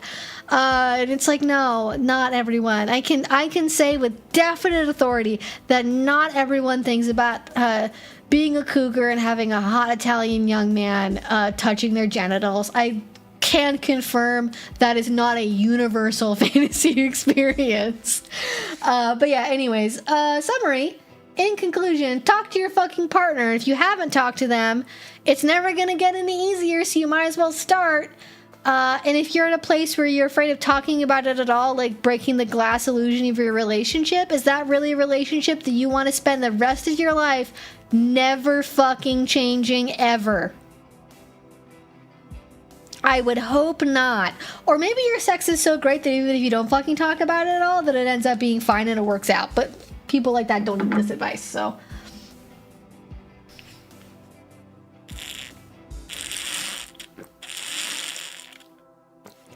To be honest, my fantasies have gotten a lot more like just rizz me up and eat me out lately too, to be honest. I mean, it isn't easy. I don't get it, but I get it. You know, it's like, this isn't really like, this is something I can intellectually understand because this is not how my brain works. But I understand for a lot of people where sometimes you just want to have a fantasy and it doesn't have to be fucking complicated. It doesn't have to be rooted in anything emotionally deep. It's just like, I just want somebody to love me and like take care of me and be nice to me and think I'm hot. And then be good at sex, and that's it. That's all I want. I want 3 things: be nice to me, think I'm hot, be good at sex. That's all it has. That's it. 3 things, and that's like pretty much most versions of people's fantasies in different shapes. I think a lot of the time, so it's pretty normal. Anyways, yeah. Fantasies are interesting. I think if you haven't had the... Actually, you know what? I feel like this is an excellent use case for... You know what, Trump? Legalize MDMA therapy for couples. I actually think this would be good. If this would be the one good thing this administration could do, would be to legalize MDMA therapy for couples. Because I do think that actually could be a really good way for couples who've not been able to have these conversations to kind of break things open and have that stuff in a guided, intentional, therapeutic setting.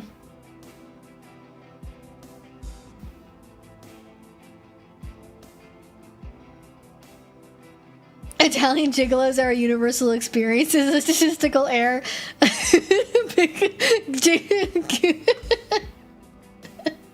Gigolo George, who fantasizes about Italian gigolos every waking hour, was an outlier and should not have been included. Yeah, exactly. That from an XKCD comic that feels like an XKCD comic, and if it's not one, it should be. I had a fantasy about getting a... Y'all people are freaks. Had a fantasy about getting a blowjob while playing Yu-Gi-Oh! That is beautiful. That is... Now I'm just thinking of the duel. Like, I'm just thinking of that fucking meme over and over again. Oh, God. How many people have gotten blowjobs listening to Yu-Gi-Oh! Abridged? That's a statistic that I would find utterly fascinating. How many people have had sex while keeping Yu-Gi-Oh! Abridged on in the background? Oh, God, that would be so funny. Yeah. Before I knew I had ADHD, I tried that, but while everyone else was just having a hell of a time, I just had to focus for the first time ever. Oh, God. I don't even know. I'm not sure how that would work. It's not XKCD. It's a good old tweet. Oh, yes. Yes, Spiders George. Thank you. Yes. Oh, my God. It's that. Yeah. Now I'm picturing it. Thank you. Yeah.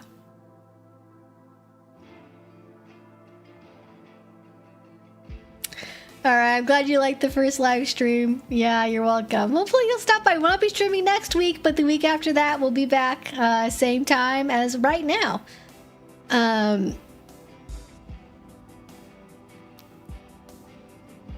It wasn't Yu-Gi-Oh, but another abridged anime. 50% off. Nice.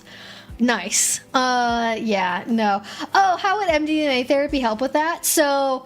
my understanding is the research... So basically the way that you can like look at any of these chemicals legally in America, whether it's like psilocybin or LSD or MDMA, is like it has to do something for veteran PTSD or couples therapy. And I know that they've looked at like psilocybin and LSD specifically for like PTSD and like treatment-resistant depression. I don't remember how those shake out, like which one's for what. I don't... When you live in Portland, like every third billboard at least used to be for a psilocybin treatment center or ketamine infusion. Oh, that's the other one, ketamine. I forgot about ketamine. How could I forget? That's like the new hotness. But yeah, it's like ketamine and like psilocybin. I think maybe it was just ketamine and it wasn't mushrooms. I might be mixing those two up. But you get advertisements on billboards all the time for that kind of thing, because it's for at least for a while in Portland, those things were decrim, and there are also just a lot of treatment centers in Oregon for that for a while. But compared to those ones, which are mostly more for treating like depression and anxiety, I think MDMA was more specifically looked at for like couples therapy and like couples counseling. And I guess the theoretical idea behind it is it's supposed to help like open like basically make you like open to having like difficult conversations with your partner in like a guided setting because of the headspace that it puts you in. Like it helps prevent, like couples can get like, especially in couples therapy, like early on, if there's been a lot of resentment that's like, you know, been stewing for like decades, a lot of couples therapy can easily get into like, well, she did this and he did this and she forgot this and what about this and I have this blah blah blah, and it just goes like tit for tat, like they just fucking hate each other, just like yelling at each other, and like that's not very productive. That's just like a yelling match where somebody wants to have a referee. And the idea with MDMA therapy is like you get to skip over the like defense mechanisms of like, but he did this and she did this, when you're doing it like in a guided way with a therapist. I'm not talking about like doing fucking Molly before a fucking rave or something, okay? It's not not the same thing at all. The idea is it helps you get to like more productive conversations and help you remember that like loving feeling that you've had in your relationship, and like giving you a guided way to like hopefully get back to that. But unlike things like ketamine infusion where it's really ongoing, my understanding is the research for like ketamine treatment is that it needs to be ongoing for quite a long period of time, and that once you stop doing ketamine therapy, a lot of the benefits of it go away over time. Where they think MDMA therapy, because of the fact MDMA is neurotoxic and it's like not really good for your brain, I think they do like 3 or 4 sessions. Like this is supposed to be like, I imagine they're probably longer sessions, but you do like you know, like not even like a handful of these sessions. I think they're supposed to be like, I'm sure there's a protocol for how you actually do this, but anyways, I'm explaining this too much. You get the idea. That's why it would be helpful for those kind of situations for people that like maybe feel like uncomfortable, like sharing these things normally kind of can help crack those things open. I don't think that should be the first line thing that people do, but I think that it should not be stigmatized as a potential area of research because people, like, I don't know what you guys got told about drugs when you were in school, but like I went to a school where like what I learned about drugs is that they ruin your body and they're evil and they're only bad for you, and if you ever do, they called it ecstasy back then. If you ever do ecstasy, it'll permanently fry your brain for forever, and you'll never be able to feel happiness again because it will fry your dopamine receptors. And so, like, if that's what you grew up with, and that's what you heard, like, of course you're going to hear, like, well, why would you ever do therapy with that? It doesn't just ruin your brain. And it's like, well, actually, it's maybe more complicated than what the DARE program said, and, like, it could potentially have therapeutic benefits. But yeah.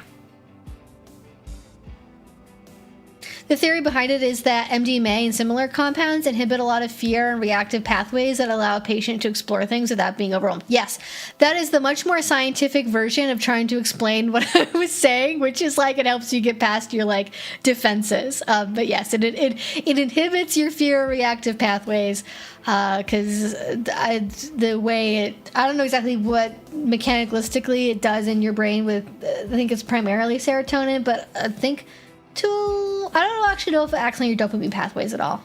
I think it must. I think it probably also acts on your dopamine pathways, but I think it's primarily a serotonin releaser. But yeah. I learned that doing one marijuana would leave you addicted for life. Oh yeah, that also too.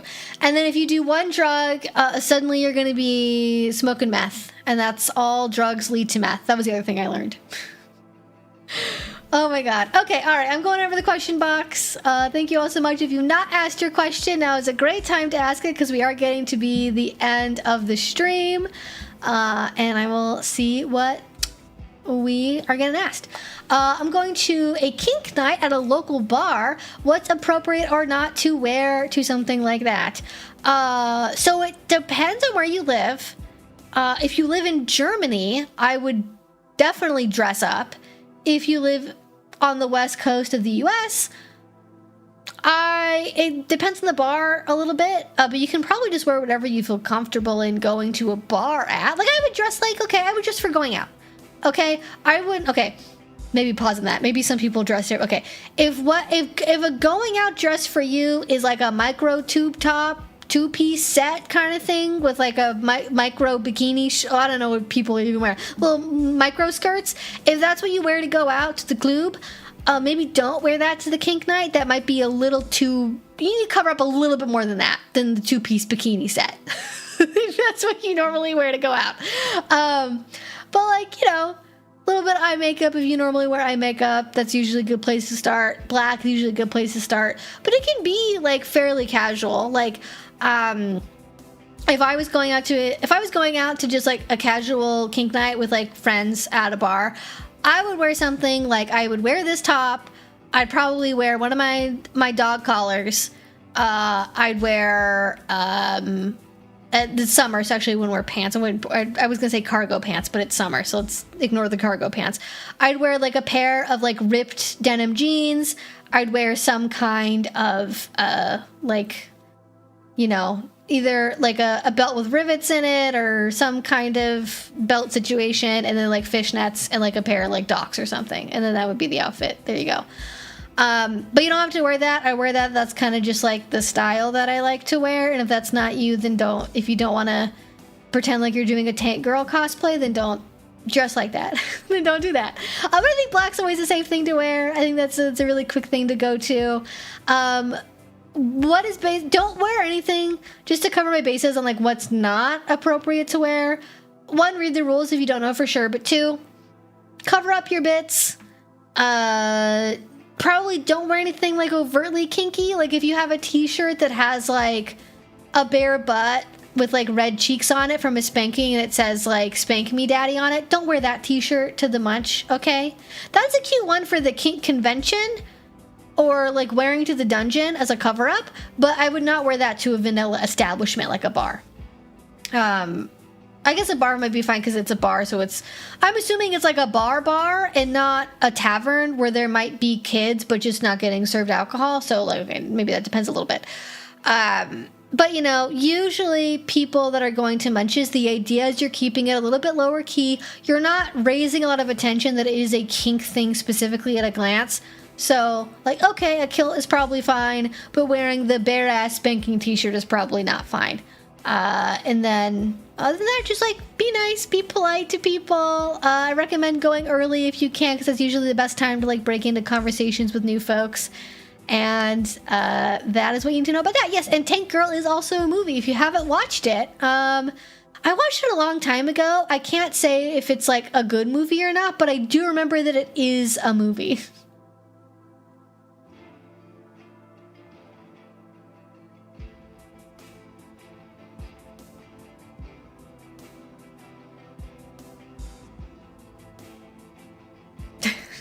Oh no, the 50 Cent song stuck in your head. I'm sorry. Oh god, wasn't my intention, but I guess that's the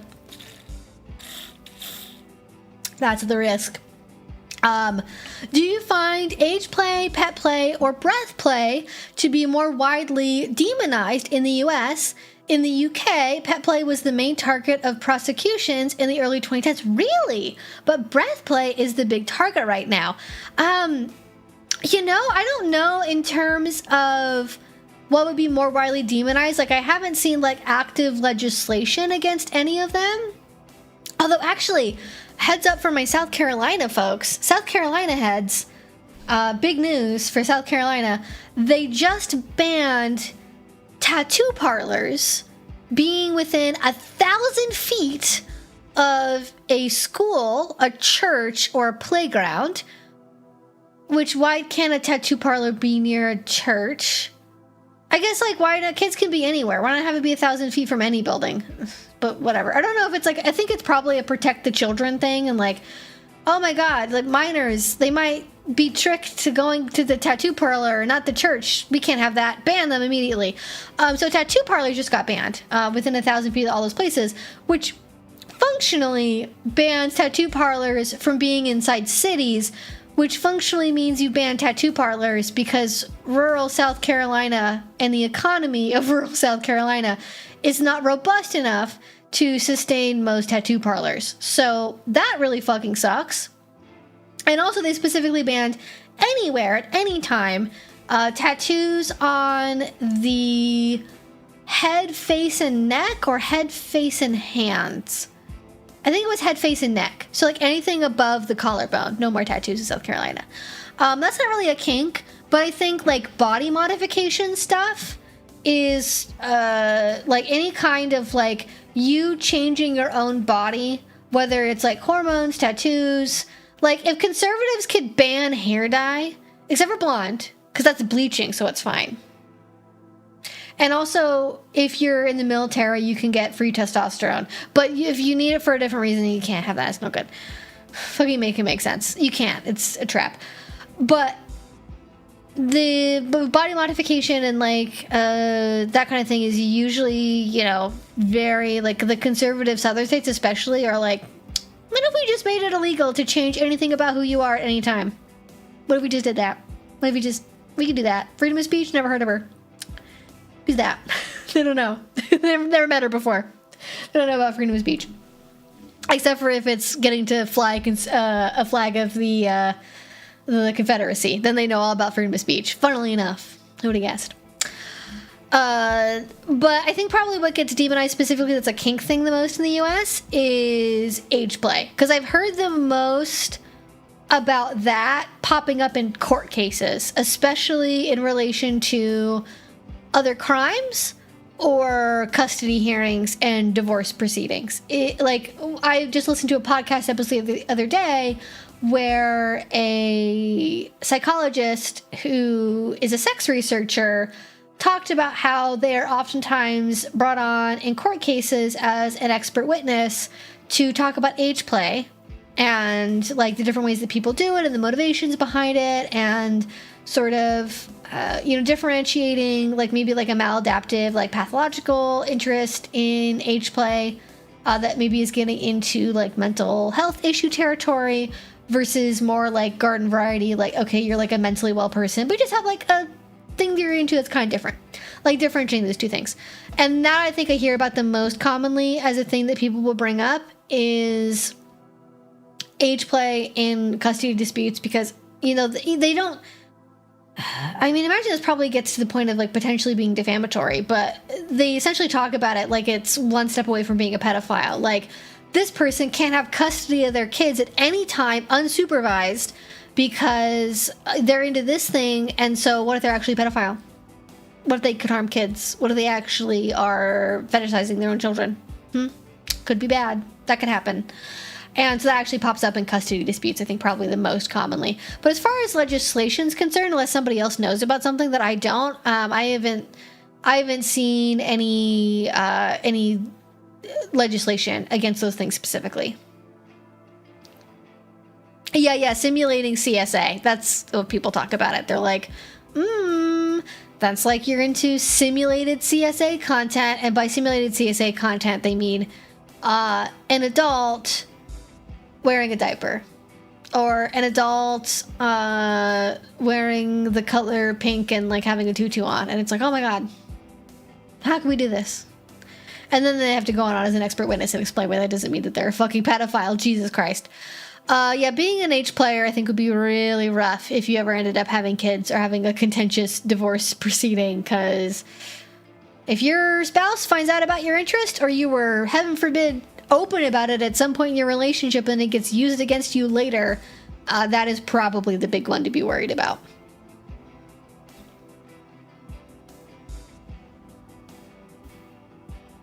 Oh my god.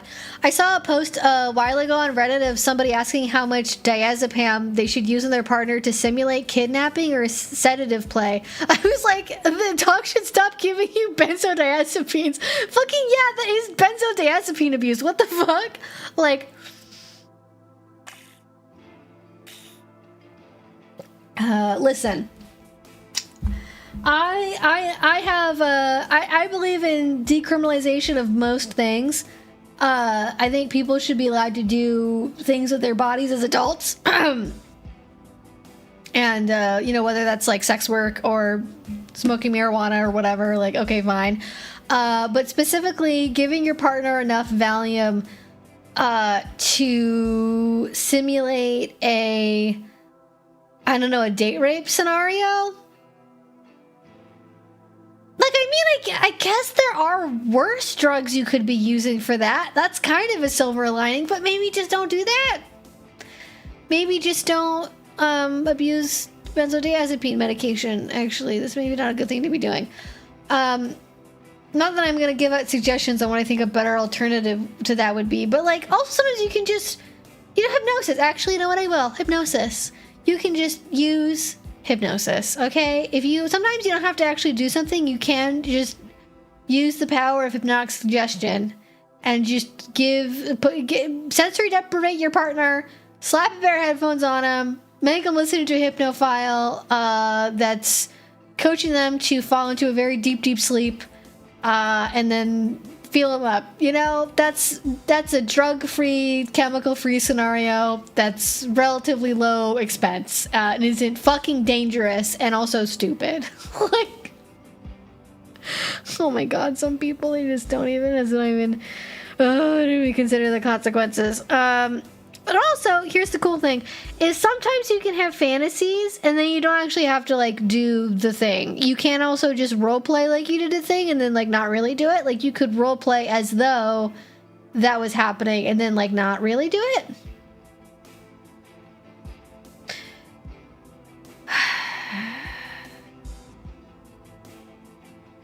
I'm just thinking of all the ways that can go wrong. There's so many ways that can go wrong.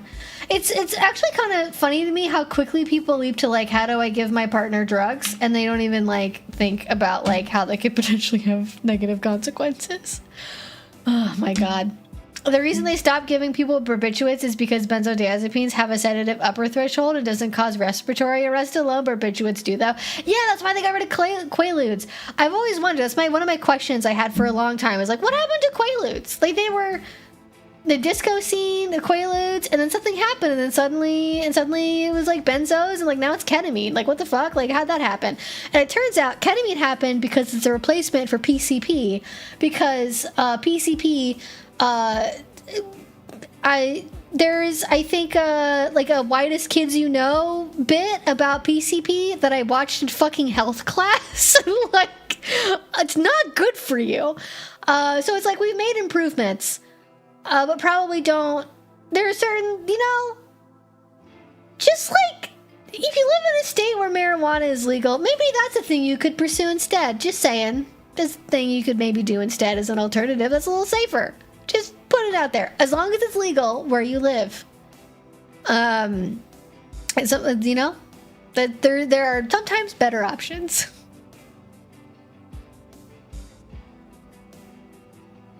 Just have your partner stay up for like 20 odd hours and you can simulate it without drugs too.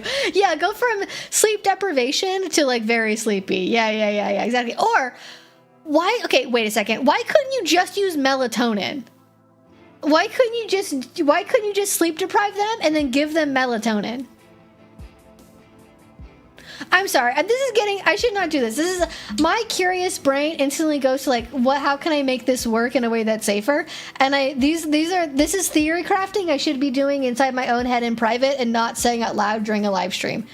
I'm not endorsing any of this. You should not do any of this. I am just postulating how it might possibly, in a theoretical scenario in Minecraft, potentially be safer. But I'm not saying that makes it a good idea, okay? Okay, warning, red, do not listen to me. This is not medical advice, okay?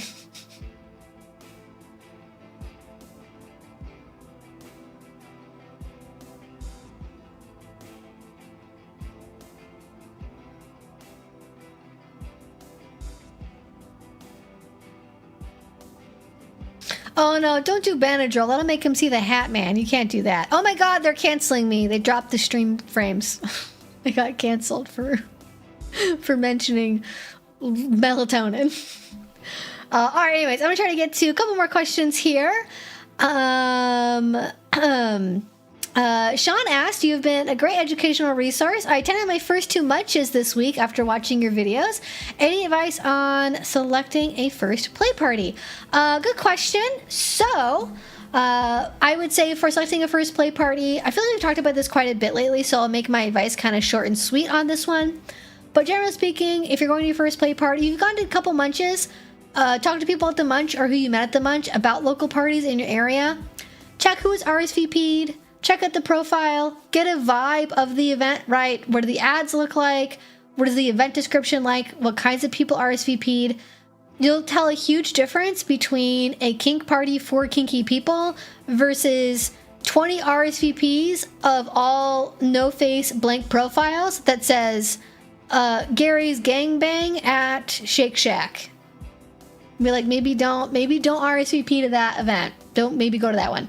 Also, if it really emphasizes if there's a gender price difference, usually a red flag. That's a swingers venue. If there's a gender price difference, if there's really overt descriptions about alcohol, sex, substances, probably not an event you want to be going to, and or it's probably a swinger event.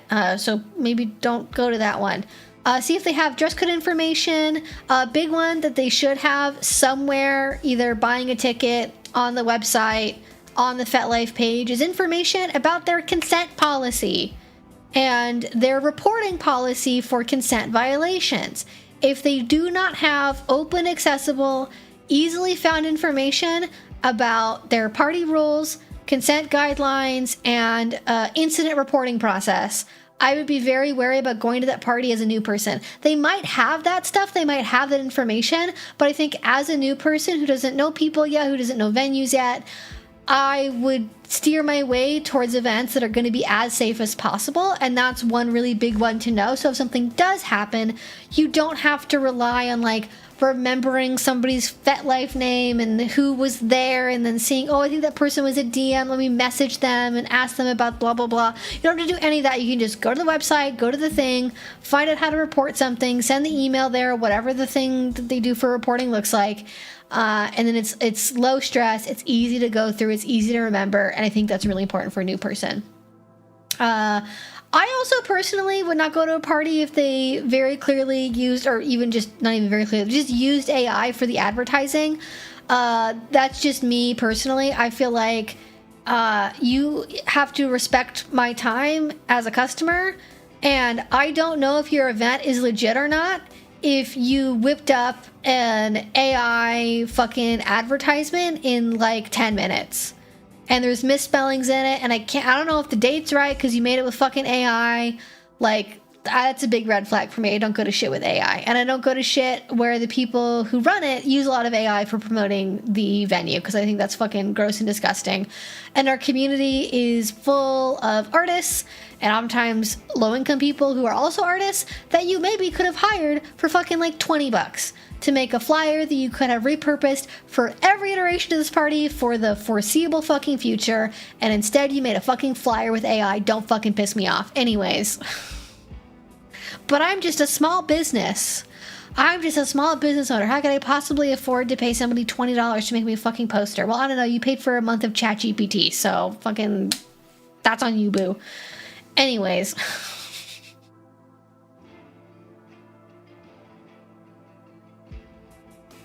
Also, AI menus are terrifying and the food looks insane. Yeah, I literally went to go get a fucking lemonade the other day, and the restaurant across the street, I was checking it out, and I went, oh, it's fucking AI. There was a restaurant that they had like ice cream cones, and I was like, ooh, ice cream, that's cool.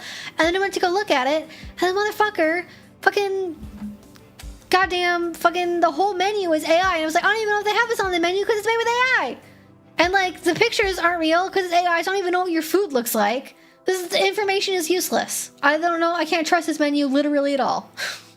Fucking stupid. No, I fucking hate AI. I think it's terrible.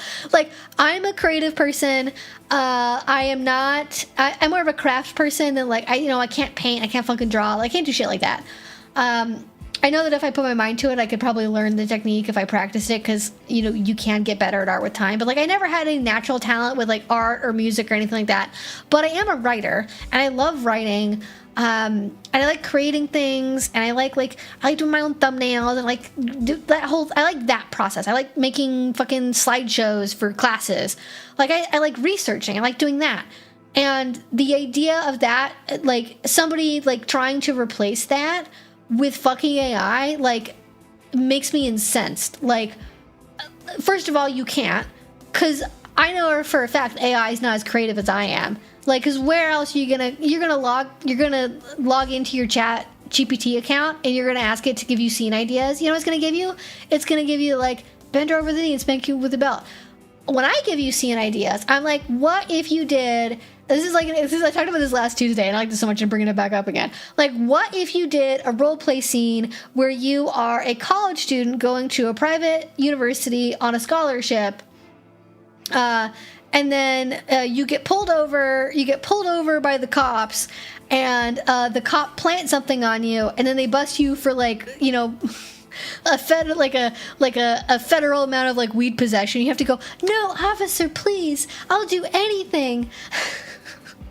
Please, officer, I can't afford to finish my degree in nursing. If I get busted for weed, I'll lose my scholarship. And they're like, you're willing to do anything for me, sweet cheeks? Well, I got a couple ideas. Unzip the pants. Like, you can do all kinds of weird, fucked up, crazy scenes, okay? ChatGPT is not going to give you the all-American scene experience of student loan debt forgiveness and police brutality, okay? That is something that only an American mind could comprehend, not a fucking computer. Anyways, AI rant over. And a free scene idea if you've ever wanted to play with any of those elements for some reason.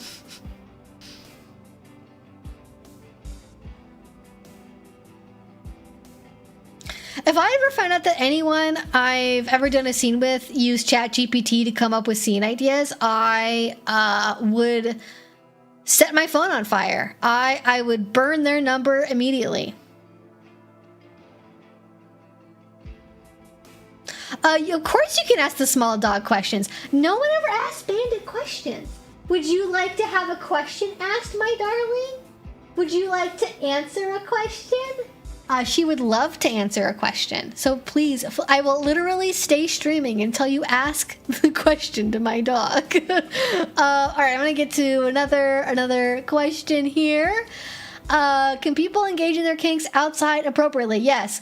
The answer to that is dispersed camping or getting an Airbnb with acreage. Yeah, Bennett loves when I get animated. She gets excited. She's like, ooh, what's happening? Something exciting is going on. I will tell you all more about it in legit. I will even, if this works out really well, I will legit advertise this place that I found, okay? I'm an organizer, I'm a researcher, I'm a list maker, okay?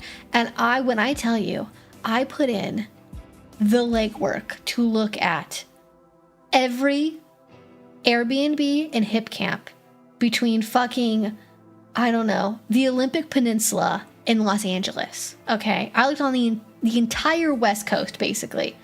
I looked at every Airbnb that had two things, okay? Airbnb that had three things, okay? Airbnb and hip camps. I looked at three things. AC, okay, very important. Gotta have an AC unit. It's summer, there could be a heat wave. AC unit, private land of a minimum amount of acreage, okay? So, like, actually isolated. Owners not on site, not staying in a mother-in-law suite in their backyard. Actually private space. And has some kind of outdoor water. So, outdoor shower, a creek, hot tub, bathtub, okay? I looked at every single one. And I think I found what is possibly the best currently rentable private Airbnb / hip camp location for outdoor shenanigans. And if it turns out the way that I hope it will, I will tell you all about it, and I will advertise this specific place, and I would be like, hey, you guys should check this place out because it's fucking awesome, okay? And I hope it'll be cool. I would not tell them that it's for kink stuff. I did not do that part. Because they didn't know that. They don't need to know. Listen, people do all kinds of... People do film adult content and OnlyFans stuff in Airbnbs. They're advertising that shit. No. They are not telling, hey, Mr. Airbnb guy, I'm going to film my OnlyFans content here. Is that cool with you? No, they don't ask that question. So I don't tell people I'm doing kinky stuff at Airbnbs. I don't need to know that. And anyway, so if that ends up being good, that's the way to do it. I think that is the best way to do it, is dispersed camping or getting a piece of private property for like a weekend or some amount of time that you know for sure is going to be private. And if they happen to have cameras that you don't know about and they, film you on camera doing something, then that's on them for being perverts and watching it. And it's not like you're doing anything illegal, so what are they gonna do?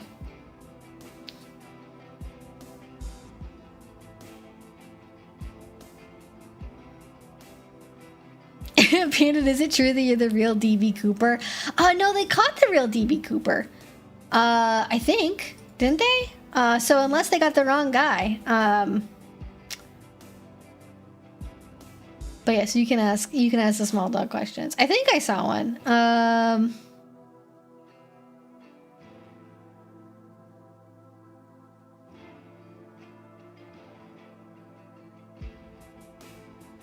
Oh, it's because I commented earlier in a reference about Goss, and yes, if you say the word collar, it does get blocked because people are weird asking me about collars, and we all remember that one spammer used to donate like 20 cents and then say the word over and over again. So I unfortunately has had to stay muted.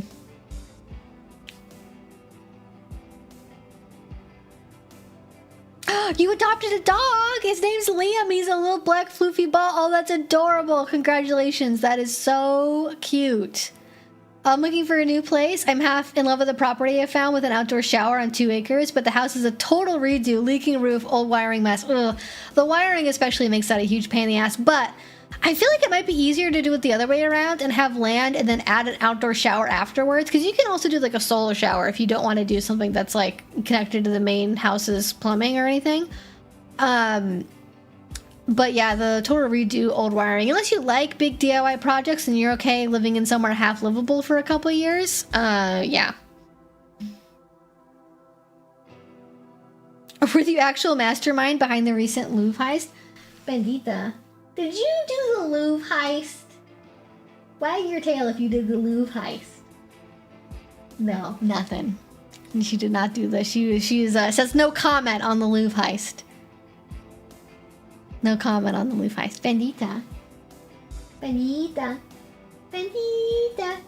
Little girl. Oh, big yawn, sweetheart. How are you doing, honey buns?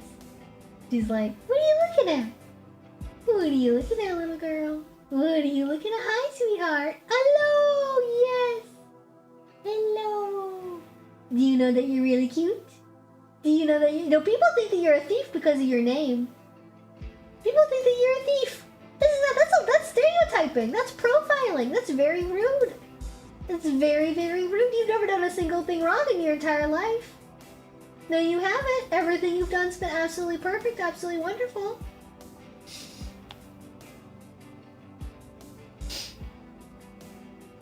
She does have the right to remain silent. Yep. Oh, maybe I'm thinking of a different, not DB Cooper. I thought there was was it the Zodiac Killer? There was some, like, heretofore unknown criminal that had a large public presence, like in the public imagination, that I think got identified relatively recently in the last couple of years, but that maybe wasn't DB Cooper. Yes, always exercise your Fifth Amendment rights. Absolutely. Especially when you're a doggo. We have her on video. Listen, post the tapes or else. You can't prove it. You can't prove it. You can't prove it at all. No, you can't. All right. I feel generous today. We'll do one more question. I'll do it. I'll stay later. I'll do one more question. Bandita says it's almost dinner time though, so we're on dog time right now. And dog time says it is time for dinner, so we're gonna have to be going here in a minute. I think this is a good one, so I will answer this one. Yes, always talk to a lawyer. Shut up until you have a lawyer. That's good advice for anything. If you talk to a cop, if you ever run into a cop, don't answer anything except to say, only answer questions by the lawyer. Like, there's things you can go watch and tell you how to handle, like, talking to cops. There's some situations where they can't ask you questions and you have to answer certain things, but you don't have to answer every single question all the time in all circumstances. And even if you're totally innocent, they might still be trying to frame you for something, or convince you you did something wrong, or get you to admit to a fault that you don't realize you're admitting to. So, zip the lip. But anyways, last question. Do dungeons typically have loud music? If so, how do people who do scenes there communicate effectively with each other? So that depends on the venue. I have been in venues where the music is insanely loud and you can't hear fucking anything. and you can almost feel the music. It is so loud. I've been in venues where you can barely hear the music at all once people get in there because they're talking so loudly. So even if it's not the music, just there is like a din from just like, you know, people talking, walking around, implements being thrown, general scene noises happening, and also the music. So there is a level of volume that happens just in general. So usually people communicate during a scene. If they're still verbally talking, they'll just get really close to each other. So if your partner is like on a cross, you'll like get really close to them and be almost kind of like face to face and like be making really, really direct eye contact while you're speaking. I have not always found that works very well. Like I've played with people who do not have great hearing or are hard of hearing. So usually that's when people will use like nonverbal safe words, and they'll rely on those nonverbal safe words as like a, hey, communication during the scene might not be super great. So we might have like, hey, are you still good? Like thumbs up, thumbs down. And then if you need to use your safe word, like drop something, you know, pinch, tap, some other combination of symbols you might end up using there. But usually you're relying more on like nonverbal communication for like the big, like cannot miss stuff. And so typically you'll like do your full negotiation there in the moment in a quieter spot, because usually the loudest parts are like right by where the scenes are happening. And then usually there's like a quieter aftercare area or like more of a social space where there's still going to be people talking, but it's not going to be as loud as the active like play area typically is. So go over there, you negotiate, you work out all the details, and then, you know, depending on how loud it is, like you might still be able to do a fair bit of verbal communication, especially if you're like taking pauses, you know, going back over like directly in front of their face so you're right next to each other and then talking that way. But you're not normally like standing behind someone and going like, hey, how is it up there? Like you're not, it's not normally how people do it. But yeah, usually it's a combination of like nonverbal and then like more direct verbal check-ins. But oftentimes that's, you know, you're still struggling to be heard over, you know, the din of people in general.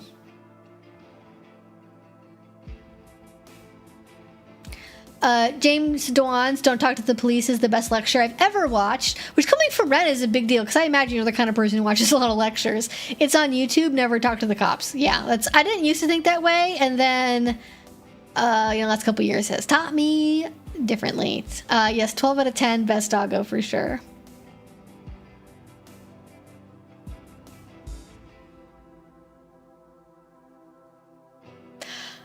All right. Okay. Yes. You don't want to say you want a lawyer, not lawyer dog, or they won't give you one. Real case, courses found the request for a lawyer dog was ambiguous. That makes sense. Anyways, with that being said, little Pupperina, it is time for us to go and continue on our night. So thank you so much for being here. I really appreciate you hanging out with me on this Friday night.